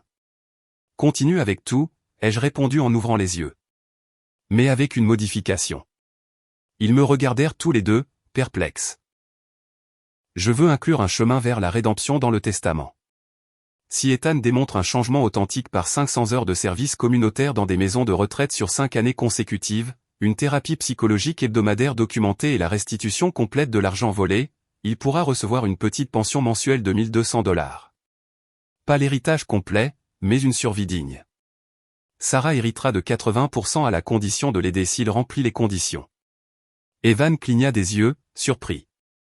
Après tout ce qu'il t'a fait, tu lui donnes encore une porte de sortie? Ce n'est pas une porte de sortie. C'est une dernière chance de sauver son âme. Il la refusera probablement. Il échouera probablement. Mais j'ai besoin de savoir que j'ai essayé jusqu'au bout. Jake sourit tristement. Tu es un homme meilleur que ce que ton fils mérite. Peut-être. Ou peut-être suis-je juste un père qui ne peut pas complètement abandonner l'espoir. Le premier jour de juillet s'est levé avec un ciel clair et une agréable température de 22 degrés. Une journée parfaite pour la liberté. À 9 heures du matin, un huissier de justice a frappé à la porte de ma suite, me remettant une enveloppe scellée avec l'insigne du tribunal. Jake était présent en tant que témoin. Monsieur Andrew Carter, lut formellement l'huissier, vous êtes par la présente notifié qu'une ordonnance de libération immédiate a été émise suite à l'examen de votre cas. Vous êtes libre de cette institution, avec effet immédiat. De plus, une ordonnance de protection a été émise contre Ethan Carter et Natalie Carter, leur interdisant tout contact direct ou indirect avec vous sous peine d'arrestation. J'ai signé l'accusé de réception d'une main étonnamment stable. 3 mois de planification atteignaient leur apogée, mais ce n'était que le début de la phase 2, confrontation et conséquences. Evan avait tout coordonné méticuleusement. Je ne retournerai à aucune de mes adresses connues. Au lieu de cela, j'ai déménagé dans un appartement que j'avais acheté il y a 15 ans dans un quartier discret. Une propriété dont Ethan n'a jamais su l'existence. Une 4e propriété gardée dans le secret absolu. Un refuge que j'avais prévu précisément pour des urgences imprévisibles comme celle-ci. L'appartement était au 5e étage d'un vieil immeuble restauré. 60 mètres carrés, 2 chambres, un petit balcon donnant sur une place bordée d'arbres. Modeste mais confortable. Jake m'a accompagné personnellement, m'aidant à installer des meubles de base qu'Evan avait achetés quelques jours plus tôt. Es-tu sûr de ne pas vouloir rester chez moi? A proposé Jake alors que nous rangions des vêtements dans un placard. J'ai une chambre d'amis qui est en permanence vide. J'ai besoin d'indépendance, ai-je expliqué. Cet endroit représente un nouveau départ. De plus, stratégiquement, il vaut mieux qu'Ethan ne puisse pas me retrouver par des associations connues. Pendant que nous organisions, mon téléphone portable a sonné. Sarah. Papy. Papa vient de recevoir une grande enveloppe par courrier recommandé. Il est blême en lisant les documents. Je l'entends mentionner plainte pénale, falsification, ordonnance du tribunal. Je pense que ta contre-attaque est arrivée. C'est exact, ma chérie. Reste alerte, mais en sécurité. N'interviens pas. Quoi qu'il arrive. Observe et rapporte. 5 minutes plus tard, Evan a appelé. Les 4 plaintes pénales ont été livrées simultanément. Une à Ethan à son bureau, une autre à Nathalie au gymnase où elle fait du pilate. Une 3e au notaire qui allait conclure la vente frauduleuse, et une 4e à la Bank of America. Un gel préventif sur tous tes comptes contre tout accès non autorisé a également été exécuté. Ethan découvrira qu'il est complètement coupé de ton patrimoine. J'ai raccroché et j'ai regardé Jake. Maintenant vient la partie intéressante. Ethan va essayer de me contacter désespérément. Je n'ai pas eu à attendre longtemps. À 11 heures du matin, Rose m'a appelé des épins. Monsieur Carter, un homme prétendant être votre fils est arrivé il y a 10 minutes, exigeant de vous voir. Il crie à la réception, menaçant de poursuivre la maison en justice. Nous lui avons expliqué que vous avez été légalement libéré ce matin, mais il n'accepte pas la réponse. Devrions-nous appeler la sécurité? Oui, Rose, et documenter tout. S'il devient violent, appelez la police. Une demi-heure plus tard, Sarah a rapporté, Papy, papa est rentré à la maison comme un ouragan. Il a cassé une lampe en la jetant contre le mur. Il crie que quelqu'un l'a trahi, que c'est un complot. Maman pleure, disant qu'ils ont besoin d'un avocat d'urgence. Papa a essayé de t'appeler à ton ancien numéro, mais évidemment, il est déconnecté. Maintenant, il appelle tous tes amis connus. Personne ne répond. J'ai souri avec une satisfaction sombre. Philippe, Marcus et les autres avaient reçu pour instruction d'ignorer complètement tout contact d'Ethan. L'étau se resserrait. À 14 heures, Nathalie s'est présentée au bureau d'Evan sans rendez-vous. Il m'a appelé des toilettes pendant qu'elle attendait à la réception. Andrew, ta belle-fille est là, hystérique. Elle dit qu'elle veut négocier, que tout était un terrible malentendu. Devrais-je la voir? Enregistre-la si elle accepte de parler, mais sois clair qu'il n'y a aucune négociation possible. Les accusations criminelles sont déposées. Seul le bureau du procureur peut les retirer maintenant, et ils ne le feront pas avec des preuves aussi accablantes. Evan l'a vu brièvement, comme il me l'a raconté plus tard. Nathalie a alterné entre des supplications larmoyantes et des menaces voilées. Andrew est sénile, confus. Nous essayons juste de le protéger. C'est de la maltraitance de personnes âgées, manipulées par vous. Evan lui a simplement tendu une copie des enregistrements audio où elle essayait de soudoyer le docteur Ramirez et parlait d'attendre que le vieil homme meure. Nathalie est sortie du bureau en titubant. Le vrai coup est venu à 16 heures. Le procureur chargé de l'affaire, une femme nommée Béatrice Romero réputée pour être implacable, a convoqué Ethan et Nathalie pour une déposition obligatoire le 9 juillet. Evan avait présenté un dossier si exhaustif que le procureur a décidé de procéder immédiatement sans autre enquête. Sarah m'a envoyé une photo de la convocation qu'Ethan avait laissée sur la table de la salle à manger. Dessus, une liste d'accusations préliminaires, institutionnalisation forcée illégale, falsification de documents publics, tentative de fraude bancaire, détournement de fonds, corruption de fonctionnaires médicaux, violation d'un testament, évasion fiscale. Sept crimes graves qui, combinés, pourraient entraîner de 8 à 10 ans de prison. Cette nuit-là, installé dans mon nouvel appartement, j'ai fait une camomille en examinant les documents laissés par Evan. Le Nouveau Testament était prêt pour ma signature, entièrement rédigé. Sarah hériterait de 800 000 $ en propriété et investissement. 200 000 $ iraient à une fondation caritative pour les maisons de retraite. 150 000 $ à Jack en remerciement pour son aide. Le reste couvrirait les frais juridiques et une réserve d'urgence. Ethan recevait exactement 0 $ d'héritage direct. Mais comme je l'avais promis, il y avait la clause de rédemption. S'il accomplissait 60 heures mensuelles de service communautaire dans des maisons de retraite pendant 5 années consécutives, suivait une thérapie psychologique hebdomadaire avec des rapports trimestriels vérifiés, et restituait chaque dollar volé par des paiements mensuels, il pourrait recevoir une pension de survie de 1200 $ par mois, gérée par une fiducie que Sarah contrôlerait. C'était une offre généreuse, compte tenu de ses crimes. Il la rejetterait probablement par orgueil, mais ma conscience serait tranquille, sachant que j'avais tendu une dernière main. Sarah est venue me rendre visite vers 20 heures, utilisant les transports en commun pour éviter d'être suivie. Elle a apporté de la nourriture maison qu'elle avait préparée, une tortilla espagnole, de la salade, du pain fraîchement cuit. Nous avons mangé en silence au début, tous deux traitant l'ampleur de ce qui avait été déclenché. « Comment vont tes parents ?» ai-je finalement demandé. Elle a poussé la nourriture dans son assiette. Détruit. Papa n'a pas quitté son bureau à domicile depuis des heures. Je l'entends passer des appels frénétiques, probablement à la recherche d'un avocat prêt à le défendre. Maman a fait une grande valise. Je pense qu'elle prévoit d'aller chez sa sœur à Barcelone. Elle parle de divorce, de se sauver elle-même. Léra quitte le navire qui coule, ai-je commenté sans émotion. Sarah m'a regardé avec des yeux brillants. Papy, je sais que tu as fait ce qu'il fallait, mais ça fait quand même mal. Ce sont mes parents, avec tous leurs horribles défauts. Une partie de moi se souvient encore quand papa m'emmenait au parc, quand maman me brossait les cheveux pour les fêtes de l'école. Est-ce que ça disparaît tout simplement? J'ai pris sa main par-dessus la table. Ça ne disparaît pas, Sarah. Ces souvenirs sont réels. Une partie de ce qu'ils étaient avant que la cupidité ne les corrompe. Mais les gens changent, pas toujours pour le mieux. Ta douleur est légitime. Faire le deuil des parents qu'ils étaient ne signifie pas que tu me trahis ou que tu trahis la justice. Elle a hoché la tête, les larmes coulant. Est-ce que tu pleures pour papa? Tous les soirs, ai-je admis. Je pleure pour le garçon qu'il était, pour l'homme qu'il aurait pu être, pour la relation que nous avons perdue. Mais ça ne change pas ce que je dois faire.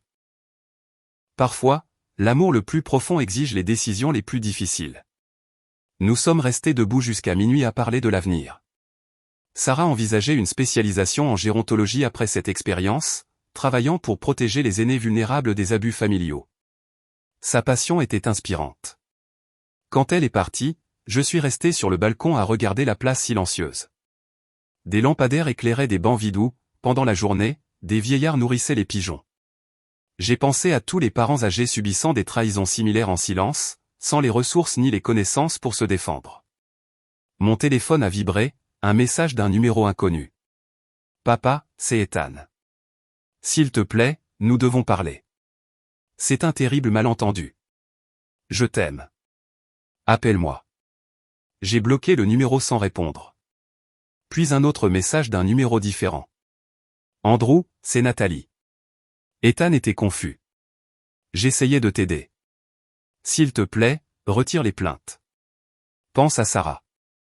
J'ai bloqué celui-là aussi. Evan m'avait prévenu qu'il tenterait une manipulation émotionnelle désespérée. Je ne tomberai pas dans le piège. Une troisième notification. Un email d'un avocat représentant Ethan demandant une réunion urgente pour régler l'affaire à l'amiable avant un scandale public. J'ai transféré l'email à Evan avec une simple note, réponds-y. Ma réponse est non. Je me suis finalement couché après 1h du matin, dormant pour la première fois depuis des mois sans cauchemar d'abandon. Parce que maintenant, celui qui était abandonné, ce n'était pas moi. C'était mon fils, face aux conséquences qu'il avait construites de ses propres mains cruelles. Le 9 septembre, 2 mois après ma libération, le jour de l'audience préliminaire est arrivé. Salle d'audience 3 du tribunal pénal de Chicago, un imposant bâtiment en pierre de taille sur la place de la ville. Evan est venu me chercher à 8h, passant en revue la stratégie finale ensemble pendant le trajet en taxi. Souviens-toi, Andrew, reste calme, peu importe ce qu'Ethan ou son avocat disent. La juge Martinez est connue pour valoriser le sang-froid et la cohérence. Nous avons préparé cela méticuleusement, mais ton impression personnelle sera cruciale. Nous sommes arrivés 30 minutes en avance. La salle était encore vide. Des rangées de bancs en bois verni, une estrade surélevée où le juge présiderait, les drapeaux national et de l'État flanquant le sceau judiciaire. Nous avons pris place au premier rang, du côté gauche. Jake est arrivé 10 minutes plus tard, vêtu d'un costume sombre formel. Sarah est entrée seule, évitant de me regarder directement pour ne pas montrer un favoritisme évident avant de témoigner. À 9h précises, les portes du fond se sont ouvertes. Ethan est entré avec son avocat, un homme costaud d'une 60aine d'années nommé Richard Kahn, connu pour défendre des causes perdues avec des tactiques agressives. Mon fils avait l'air hagard, 20 ans de plus que ses 45 ans. Costume froissé, cerne profond, mains tremblant légèrement. Nos regards se sont croisés pendant une seconde interminable. J'ai vu dans ses yeux un mélange de terreur, de rage et quelque chose qui ressemblait à une supplication. J'ai détourné le regard. Nathalie n'est pas apparue. Son avocate, une jeune femme nommée Patricia San, a soumis un certificat médical affirmant une dépression nerveuse aiguë qui l'empêchait d'assister. La juge a froncé les sourcils mais a accepté l'absence temporaire. Audience préliminaire dans l'affaire pénale numéro 2024 à 3512. Le peuple contre Ethan Carter et Nathalie Carter. Accusation, institutionnalisation forcée illégale, falsification, fraude, détournement de fonds, corruption et autres. Levez-vous tous. La juge Mercedes Martinez est entrée. Une femme d'une 50aine d'années, cheveux argentés tirés en arrière, lunettes de lecture suspendues à une chaîne en or. Sa réputation était juste mais inflexible. Elle s'est assise, ajustant le microphone. L'accusation peut procéder à la présentation des preuves préliminaires. Le procureur Romero s'est levé, une femme de 40 ans à la présence imposante. Pendant l'heure suivante, elle a présenté le cas systématiquement. Elle a projeté une chronologie complète sur un grand écran. 17 mars, admission forcée. Témoignage de Rose et Linda, les infirmières, témoignant qu'Ethan a décrit une violence et une démence inexistantes. Analyse graphologique des signatures falsifiées. L'enregistrement audio de Nathalie essayant de soudoyer le docteur Ramirez a été diffusé dans la salle à plein volume. Quand la voix de Nathalie a rempli la pièce en disant « 5 000 $ pour le médicamenté plus fort, j'ai besoin qu'il soit confus », j'ai vu Ethan s'enfoncer dans sa chaise. Plusieurs spectateurs dans la galerie publique ont murmuré avec indignation. J'ai qu'à témoigner en premier. Je connais Andrew Carter depuis 43 ans. Nous avons construit le bâtiment municipal d'Austin ensemble en 1982. C'est un homme avec une mémoire photographique, un esprit d'analyse brillant. Quand j'ai découvert qu'il était admis dans ma maison de retraite sous un faux diagnostic de démence, j'ai été horrifié. Pendant 3 mois, j'ai observé son comportement quotidien. Il n'a jamais montré un seul signe de déclin cognitif. Il jouait aux échecs avec moi. Nous discutions de politique internationale. Il résolvait des mots croisés avancés. Son admission était une fraude complète. L'avocat quand a tenté un contre-interrogatoire. N'est-il pas pratique, monsieur Miller, que vous, étant un ami de la prétendue victime, lui ayez fourni une chambre privilégiée et l'ayez aidé à fabriquer cette accusation contre une famille aimante? Jake le regarda avec une froideur tranchante.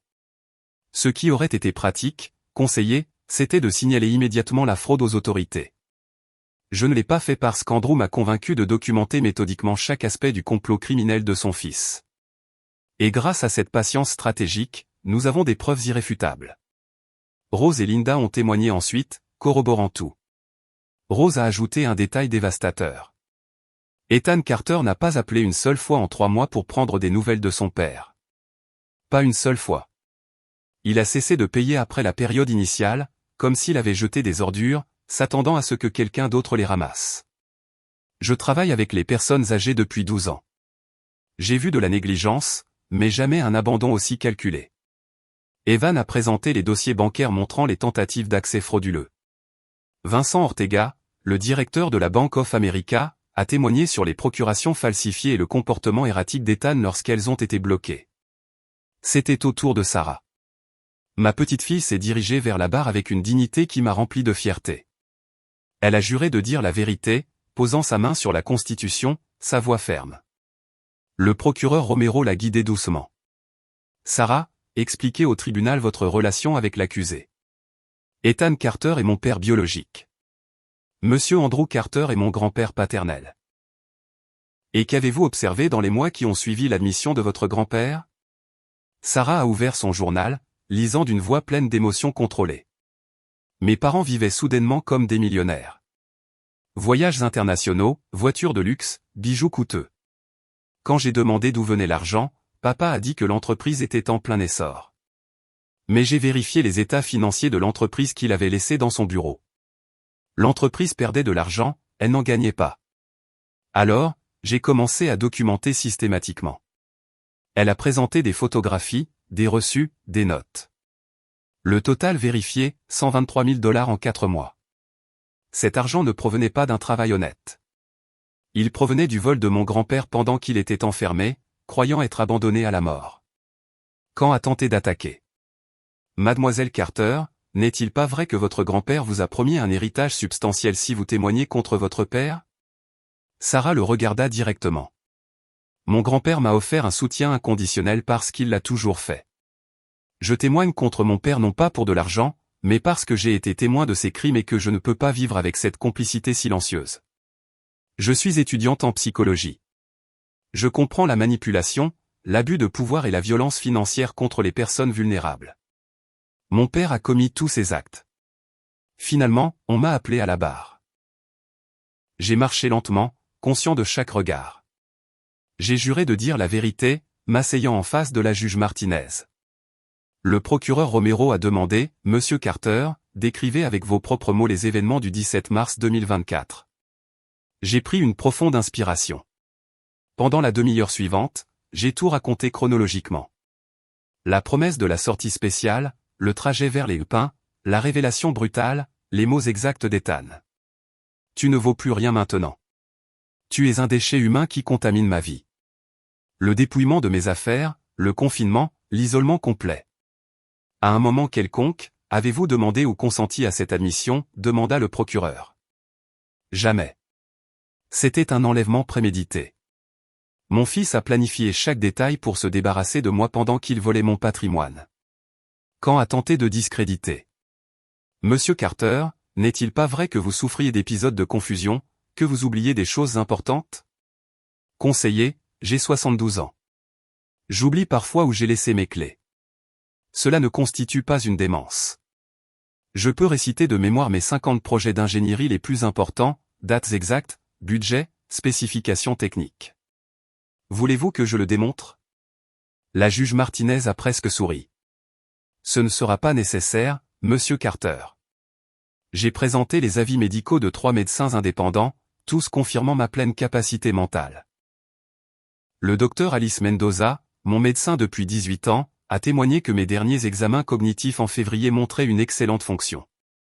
Quand Ethan a finalement été appelé à témoigner, son avocat a tenté de le faire garder le silence, invoquant son droit de ne pas s'auto-incriminer.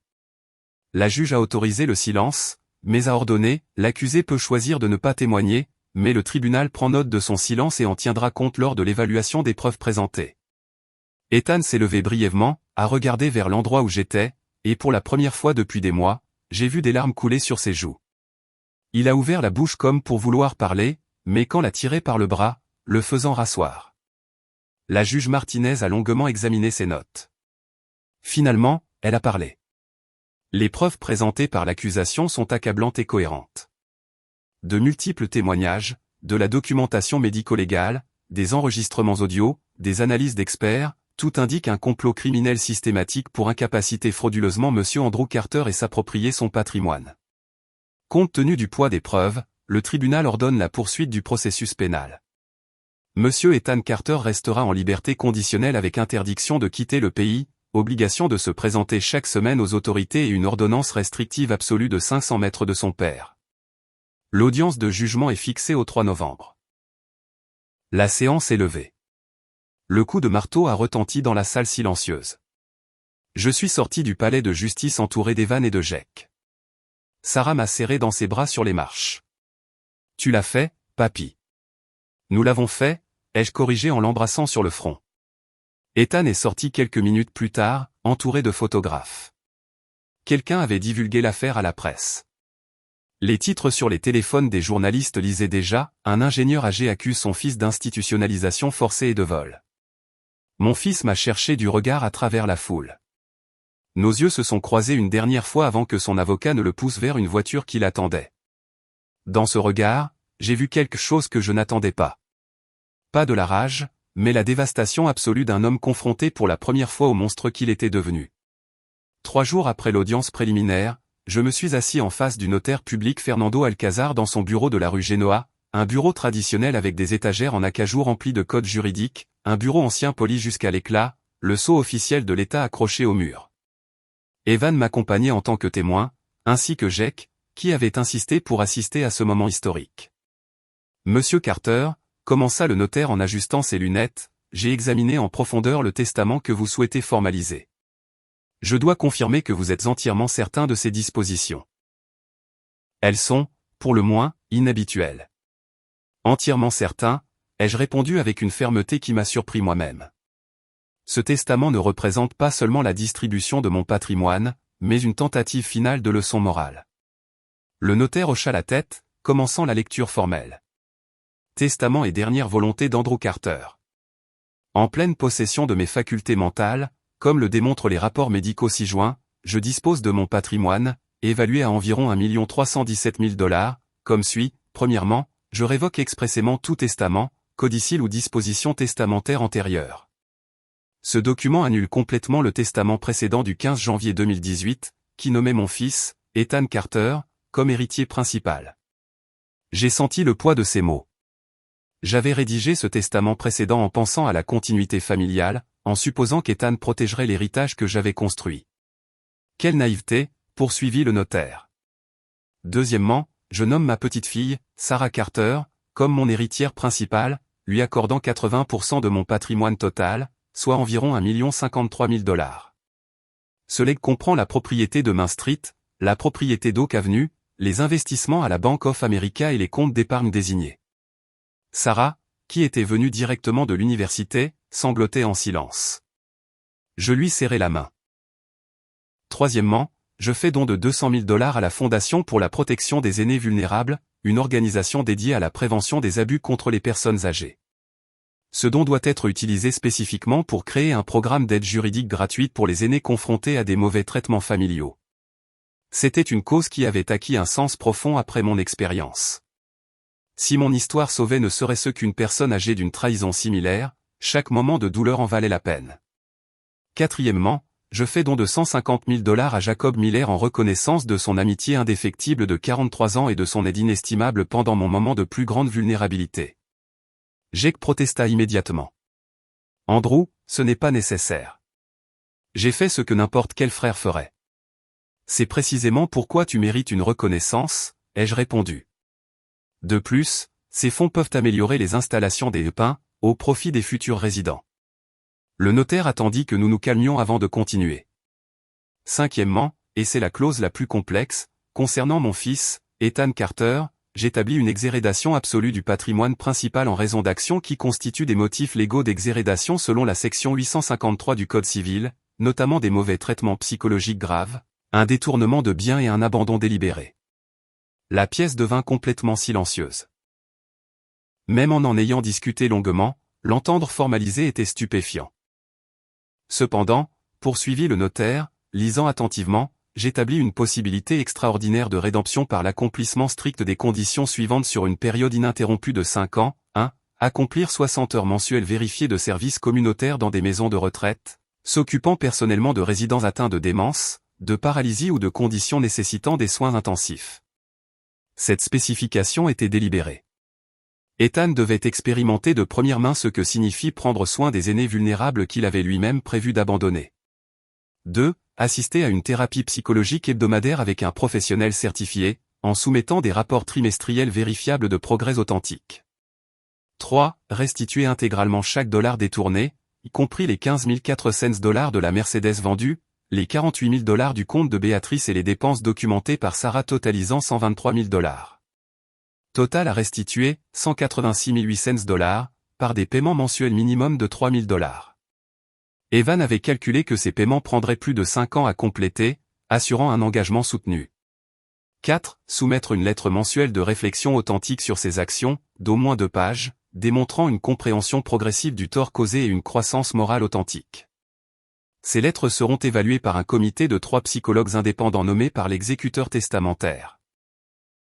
Si Ethan Carter remplit absolument toutes ces conditions pendant 5 années consécutives sans faute, Sarah Carter sera autorisée, et non obligée, à lui fournir une pension mensuelle de 1 200 $ par le biais d'une fiducie administrée par elle.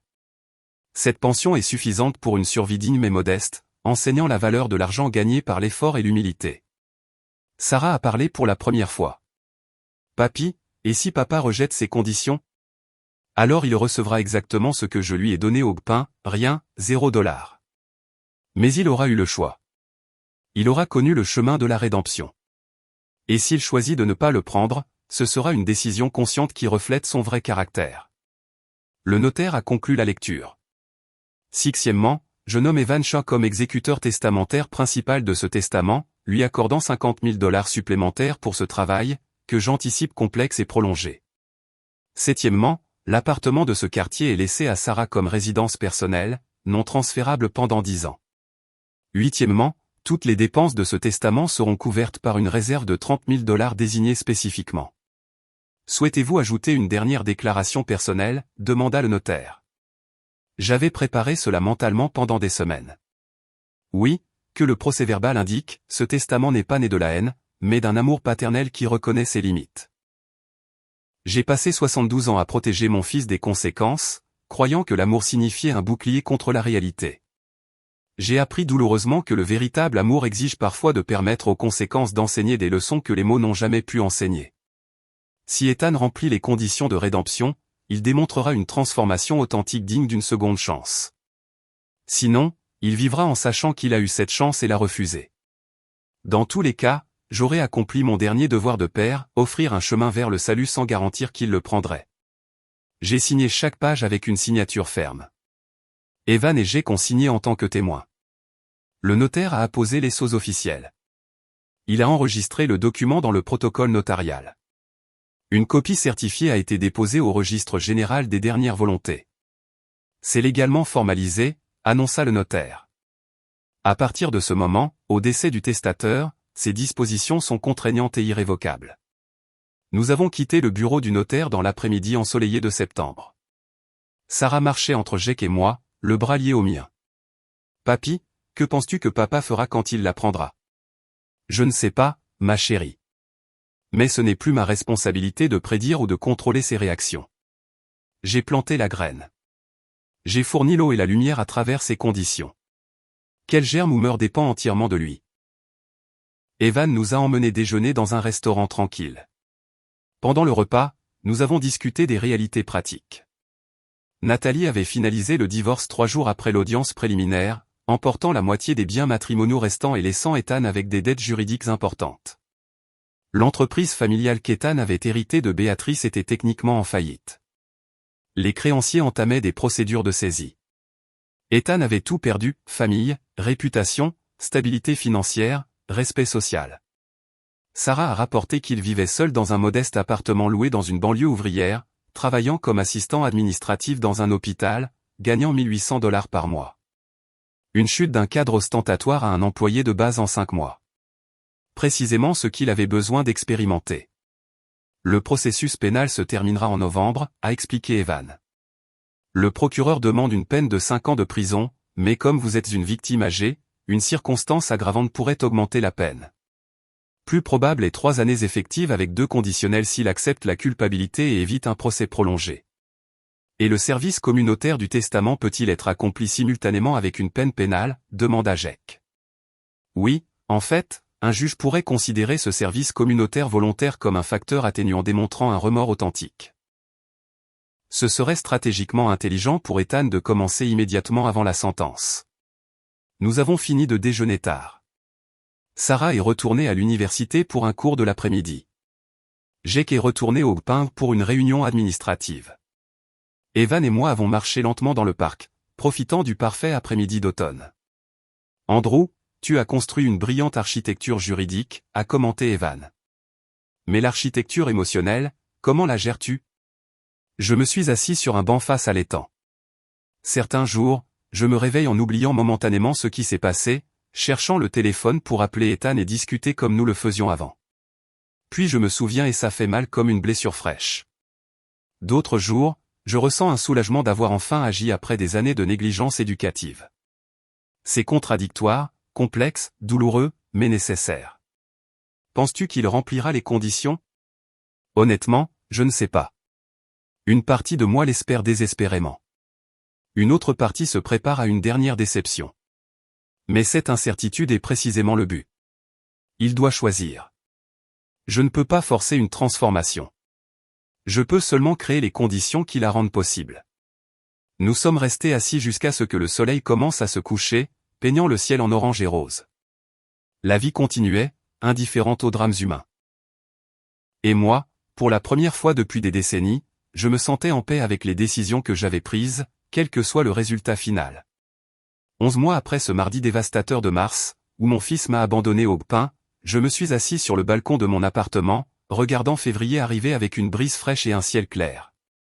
C'était dimanche matin, et la place en bas se remplissait de familles se promenant, de vieillards nourrissant les pigeons, d'enfants courant après des ballons. La vie ordinaire, belle dans sa simplicité. Jake arriverait dans une demi-heure pour notre déjeuner hebdomadaire, qui était devenu une tradition sacrée.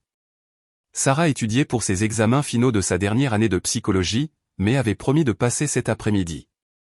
Ma vie avait trouvé un rythme tranquille et modeste, profondément satisfaisant d'une manière que des années d'abondance n'avaient jamais atteint. Le procès final s'était conclu en novembre, comme l'avait prédit Evan. Ethan a accepté une négociation de plaidoyer, évitant un long processus. La peine, 3 ans et demi de prison dont 2 avec sursis, ce qui signifie qu'il purgerait 18 mois effectifs s'il maintenait une bonne conduite, plus 500 heures de service communautaire obligatoire dans des institutions gériatriques. Nathalie a reçu 2 ans de probation pour complicité et corruption, évitant la prison mais la laissant avec un casier judiciaire permanent. L'entreprise familiale a fermé définitivement en décembre. Les créanciers ont liquidé les actifs, couvrant à peine 60% des dettes. Ethan est sorti de ce naufrage financier avec rien d'autre que les vêtements sur son dos et le fardeau psychologique d'avoir détruit l'héritage de sa mère. Mais quelque chose d'inattendu s'est produit en janvier que je traitais encore émotionnellement. Sarah m'a appelé un après-midi, la voix pleine d'émotions contenues.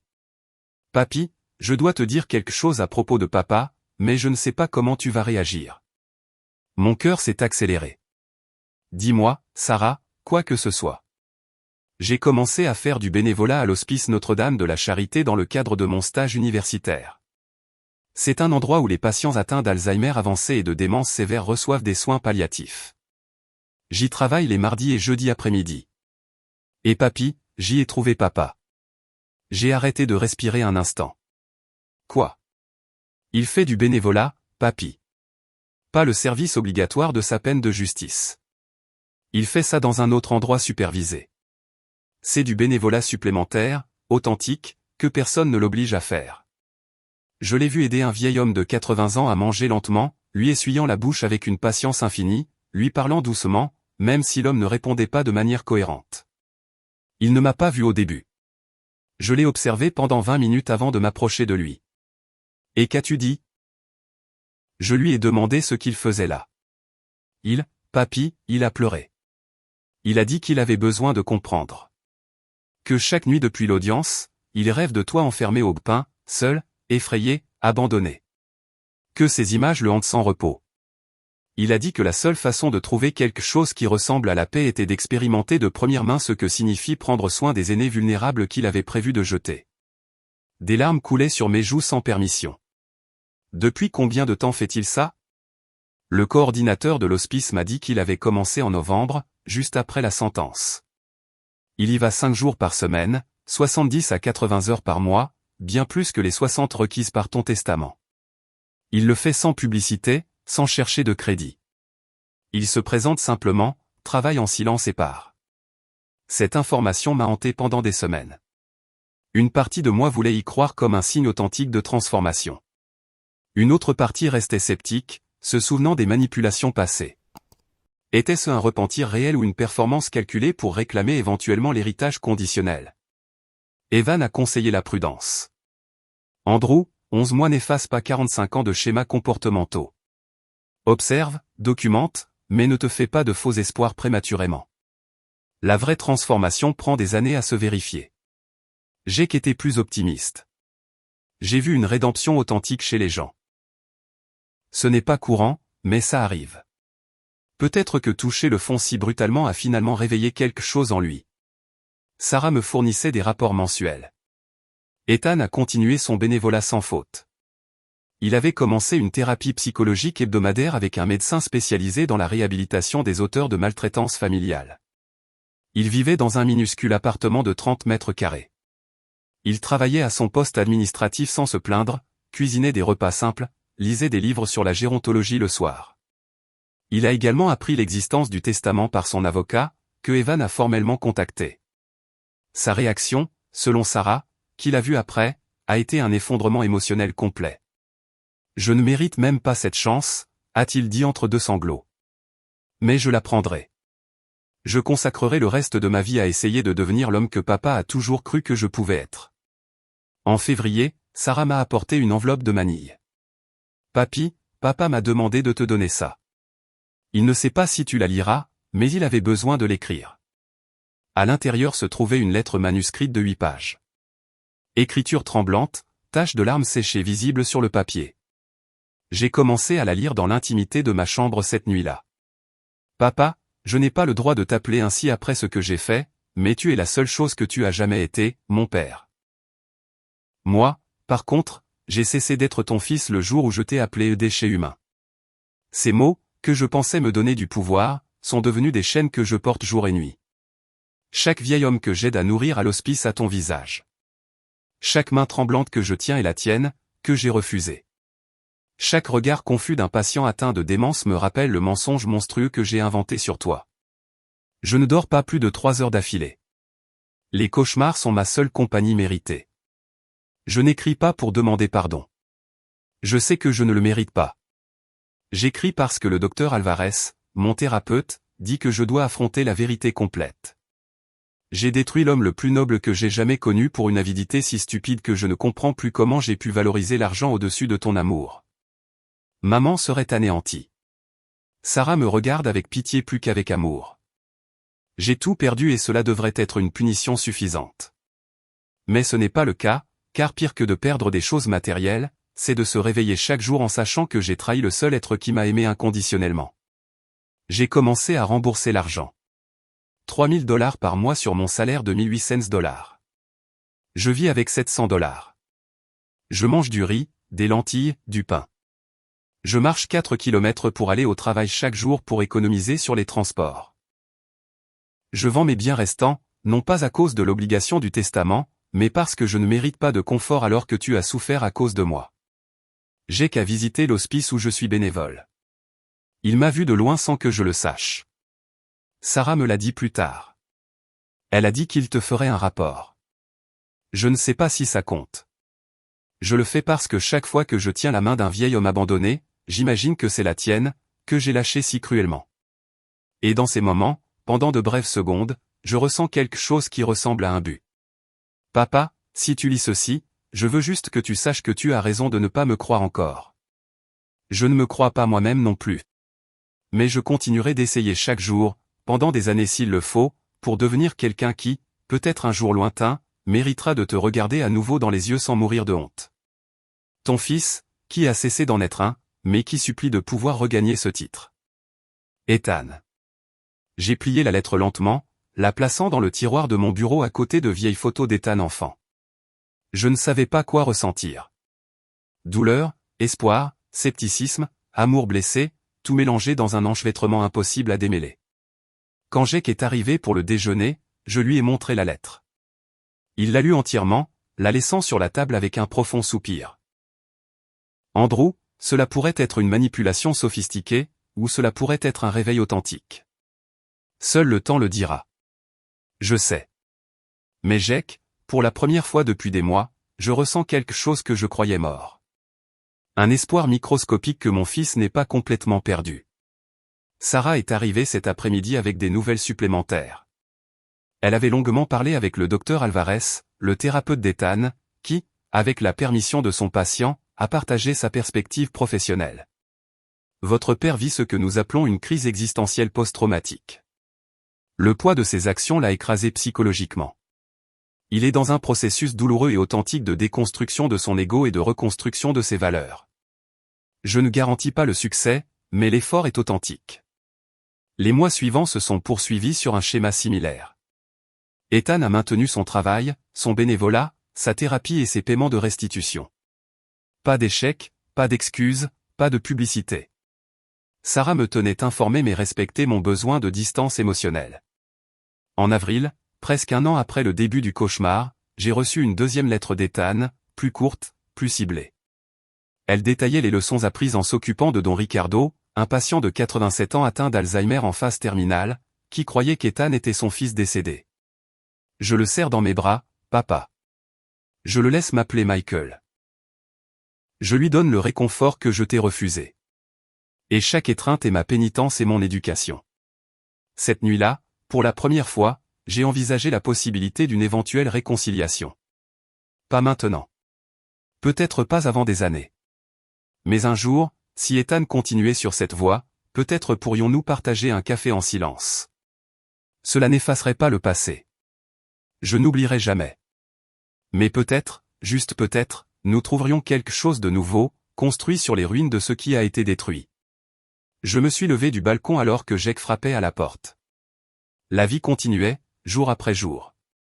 Sarah s'épanouissait, obtenant son diplôme avec mention et acceptant un emploi à la Fondation pour la protection des aînés. Jake et moi planifions un voyage à Austin pour revisiter le bâtiment que nous avions construit il y a 4 décennies. J'écrivais mes mémoires, documentant cette expérience, dans l'espoir d'aider d'autres aînés confrontés à des trahisons similaires. Et quelque part dans la ville, mon fils nettoyait l'incontinence d'un vieil homme inconnu, apprenant enfin ce que signifie la dignité humaine. Je ne savais pas si cette histoire aurait une fin heureuse. Peut-être qu'elle n'en méritait pas. Mais elle avait quelque chose de plus précieux, une fin honnête où les conséquences enseignaient des leçons que l'amour aveugle n'aurait jamais pu enseigner. Et ça, ai-je découvert, était suffisant pour me laisser dormir en paix. Si vous aimez cette histoire, mettez un like à la vidéo, abonnez-vous à la chaîne et partagez vos impressions dans les commentaires. Pour entendre la prochaine histoire, cliquez sur la case à gauche. Merci d'avoir regardé.